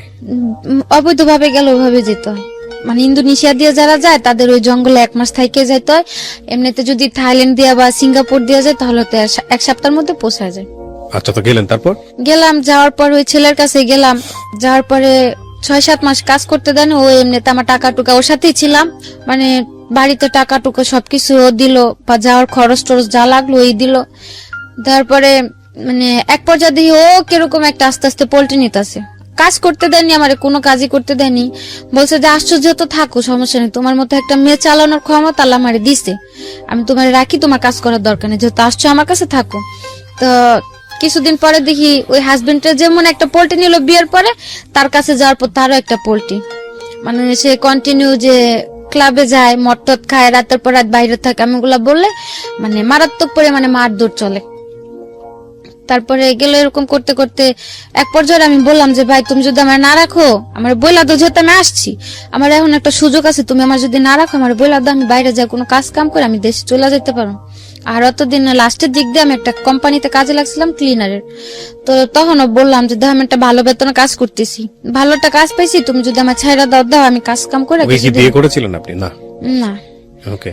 ওদিকে বিয়ে করার সিস্টেম ছিল না। বিয়ে করলে কি যে হুজুর ডাক দেয় না, এমনিতে ঘরে বিয়ে করে, ওইগুলো তো আমার আর ওর উদ্দেশ্য ছিল, আমারই মেন উদ্দেশ্যটা ছিল যে আমি এখন এরকম একটা বিয়ে করুম, দেশে যাবার পরে বিয়ে তো আমার কোনো প্রুফও থাকবো না বা কোনো প্রমাণও থাকবো না, তো তার চেয়ে না করেই থাকি। যদি বিয়ে থাকে দেশে যে হয়তো পোক্তভাবে করলে করবো, না করলে করার প্রয়োজন নাই। শুধু শুধু যে আল্লাহরে সাক্ষী রেখে বিয়ে করুম, এটা নিয়ে হয়তো একটা আল্লাহর কাছে একটা গুনার কাজ হবে, বা ওর কাছে আমি দাবি নিয়ে দাঁড়াইতে পারবো না। এর জন্য আর কেউ ওই জায়গাতে করা হয় না। আর ওই জায়গাতে বাঙালিদের যাদের ভিসা টিসা নাই, ওই কাগজ টাগজ করে বিয়ে করার কোনো সিস্টেম নেই। তারপরে ওরে বারবার বলতাম যে যদি তুমি আমার ছাইরা দাও তা আমি কাজ কাম করি। ও বলতো যে না, আমি কি তোমার আনছি ছাড়ার জন্য, আমি তোমার ছাড়ুন কেন। এরকম করতে করতে ওর সাথে রইলাম 1 বছরের মতো। লাস্ট 3 মাস কাজ করলাম, দেশে আসুম, ওই ট্রাভেল পাস চালু করলো, যারা অবৈধ আছে তারা মানে আত্মসমর্পণ করে দেশে চলে যেতে পারবো।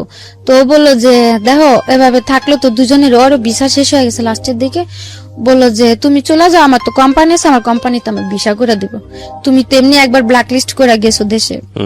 প্রথমবার যখন জেল খাইতে আসলাম আমার ব্ল্যাক লিস্ট দিয়ে দিল, আবার দ্বিতীয়বার অবৈধভাবে ঢুকলাম, আমি তো আর ভিসা লাগাইতে পারুম না। তো বললো যে তুমি চলে যাও, আমি থাকি, ঠিক আমি ভিসা টিসা করে আমি ভিসা লাগলে দেশে আসুন না, ইনশাল্লাহ বিয়ে টিয়ে যা করার করুন। তা আমি বললাম যে না, আমি তোমার রেখে দেশে যাম না, আমি থাকতেই তুমি এত নাটক করে আমি চলে গেলে তো তখন তুমি পুরাই পল্টি নিবা, যেহেতু তুমি আমার বিয়ে করবো আমি তোমার সাথেই থাকি, সমস্যা নেই। তো এগুলা করতে করতে ও আমার জন্য টিকিট টুকেট কাটার জন্য পুরো প্রস্তুতি নিল। তার মধ্যে আমার বারাপুর একটা ছেলে অ্যাক্সিডেন্ট হলো, মানে ওর ডান হাতের এই জায়গা দিয়ে একটা চাকু ঢুকিয়ে দিক দিয়ে বের হয়ে গেল। আমার কাছে এমনিতে টাকা নেই, আমি দেশে আসার প্রস্তুতি নিতেছি, তার মধ্যে ওর ওই জায়গাতে অপারেশন করতে অনেক টাকা দিতে হলো আমার বাইরে থেকেই। ও তখন দেশে আসবো না, রাজি হলো দেশে আসার জন্য ছেলেটাও আমার সাথে।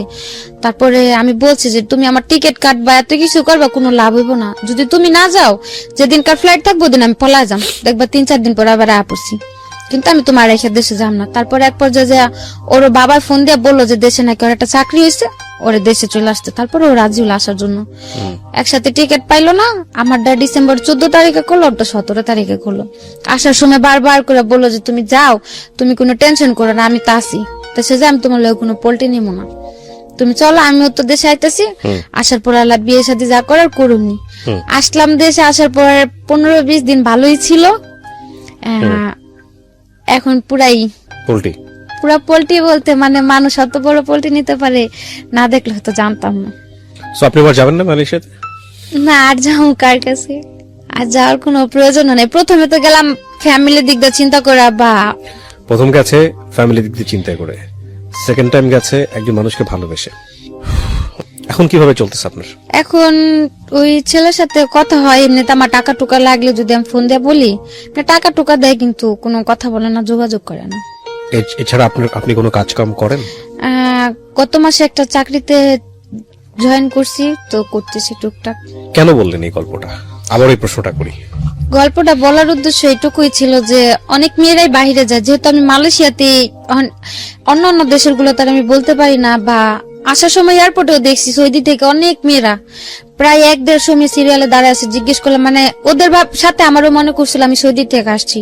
এবার আসার সময় আমি 2-3 ঘন্টা লেটে এয়ারপোর্টের থেকে বেরোলাম, ওই যে ওদের সাথে আমার সিরিয়ালে দাঁড় করা রাখলো। যখন দেখলাম যে সবগুলা লোক সৌদি আরবের, আমি একাই মালয়েশিয়ার, তখন আমি চিল্লাচিল্লি করাতে তারপর আমার বের করে দিল। 2-2.5 ঘন্টা যে দাঁড়াইছিলাম, মেয়েগুলা জিজ্ঞেস করলাম যে আপনারা কি জনের দিকে দাঁড়াচ্ছেন, সবগুলা জেল খেটে আসছে। 1-1.5 মেয়ে হবে, কমপক্ষে 3 থেকে 400 পুরুষ হবে। 2টা সিরিয়ালে, মানে এয়ারপোর্টের ভিতরটা পুরো ভরা ওই লোকগুলা দিয়ে। এছাড়া সাথে যেসব লোক সব বের হয়ে গেছে। তো তাদের মধ্যে দাঁড়ায় থাকার পর জিজ্ঞেস করলাম, মেয়েগুলা বললো যে দেখেন এরকম এরকম আইনা কাজের নিচে নেওয়ার পরে এখন যে বাড়িতে কাজ করি তারাও নির্যাতন করে, বাইরে থেকে লোকেরাও এসে নির্যাতন করে, লাস্টে টিকতে না পেরে পুলিশের কাছে যে আত্মসমর্পণ করছি, এই জেল খাটটা এখন দেশ আসছে আমরা সবাই। কি একটা ইমেজ দাঁড়ায় দেখেন। এটা তো আমার এইখানে, এটা কিন্তু আমার এখানে এপিসোডটা ফার্স্ট টাইম না। বাংলাদেশের বিভিন্ন মিডিয়াতে, টেলিভিশন চ্যানেলে এই নিউজগুলো আসে, হরহামেশাই আসে। ইমেজটা কি দাঁড়ায় দেখেন। প্রথমত আমাদের সামাজিকতা জায়গাটা থেকে এই ধরনের মেয়েরা যখন দেশে ফিরে আসে খুব একটা ভালো চোখে দেখা হয় না, এবং ওখানে যে যাবে গিয়ে একটা ট্র্যাপের মধ্যে পড়ে যায়, বের হতে পারে না। মানে একটু ভালো থাকার জন্য কি ভয়ঙ্কর রকমের যুদ্ধ। আর আপনি আজকে যেভাবে সাফারার, এটার জন্য তো আপনি নিজেও দায়ী। হ্যাঁ, আপনার বয়স একটা ফ্যাক্ট ছিল যে ওই বয়সে আপনি বুঝেন নাই, কিন্তু আমি নিশ্চিত যে যারা অনেক বয়স্ক, যারা হয়তো 18 বছর পার করে ওই দেশে গেছে, তারা অনেক বুঝে শুনেই গেছে, তাদের জন্য আজকের এপিসোডটা কাজে লাগবে। তো আপনি নিশ্চয়ই ভুল করেছিলেন, কারণ 15-16 বছর বয়সেও যদি আপনি গেছেন, 18 বছরের আগে তো গেছেন আপনি দেশের বাইরে। লেবার লতে তো 18 বছরের আগে তো দেশের বাইরে যাওয়ার আমার জানা মতে নিয়মই নাই বাংলাদেশ সরকার থেকে। তো এটা তো আপনি এক ধরনের অপরাধী করেছেন। এবং যাওয়ার পরে আপনি যেটা বলছিলেন যে আপনি এক পর্যায়ে মেনে নিলেন যে না, এই জবটাই আপনি করবেন পয়সা ইনকাম করার জন্য। পয়সা ইনকাম করতে পেরেছেন? ওই যে সব জেলে পুলিশের কাছে গেছে। হ্যাঁ। সো আসলে লাইফে কোনো শর্টকাম কোনো পথ নাই যে আপনি শর্টকাট একটা মেরে দিবেন দিয়ে আপনি লাইফে অনেক বড়লোক হয়ে যাবেন, অনেক কিছু হয়ে যাবেন। That is really difficult. এটা হয় না। যতদিন কন্টাক্টে ছিল, যদি ততদিনের মধ্যে পুলিশে ধরতো তাও মনের একটা সান্ত্বনা দিতে পারতাম যে দেশে চলে গেলাম। যখন কন্ট্রাক্টটা শেষ হলো, 1 মাস কাজ করলাম, টাকাগুলো নিয়ে বাড়িতেও পাঠাইনি।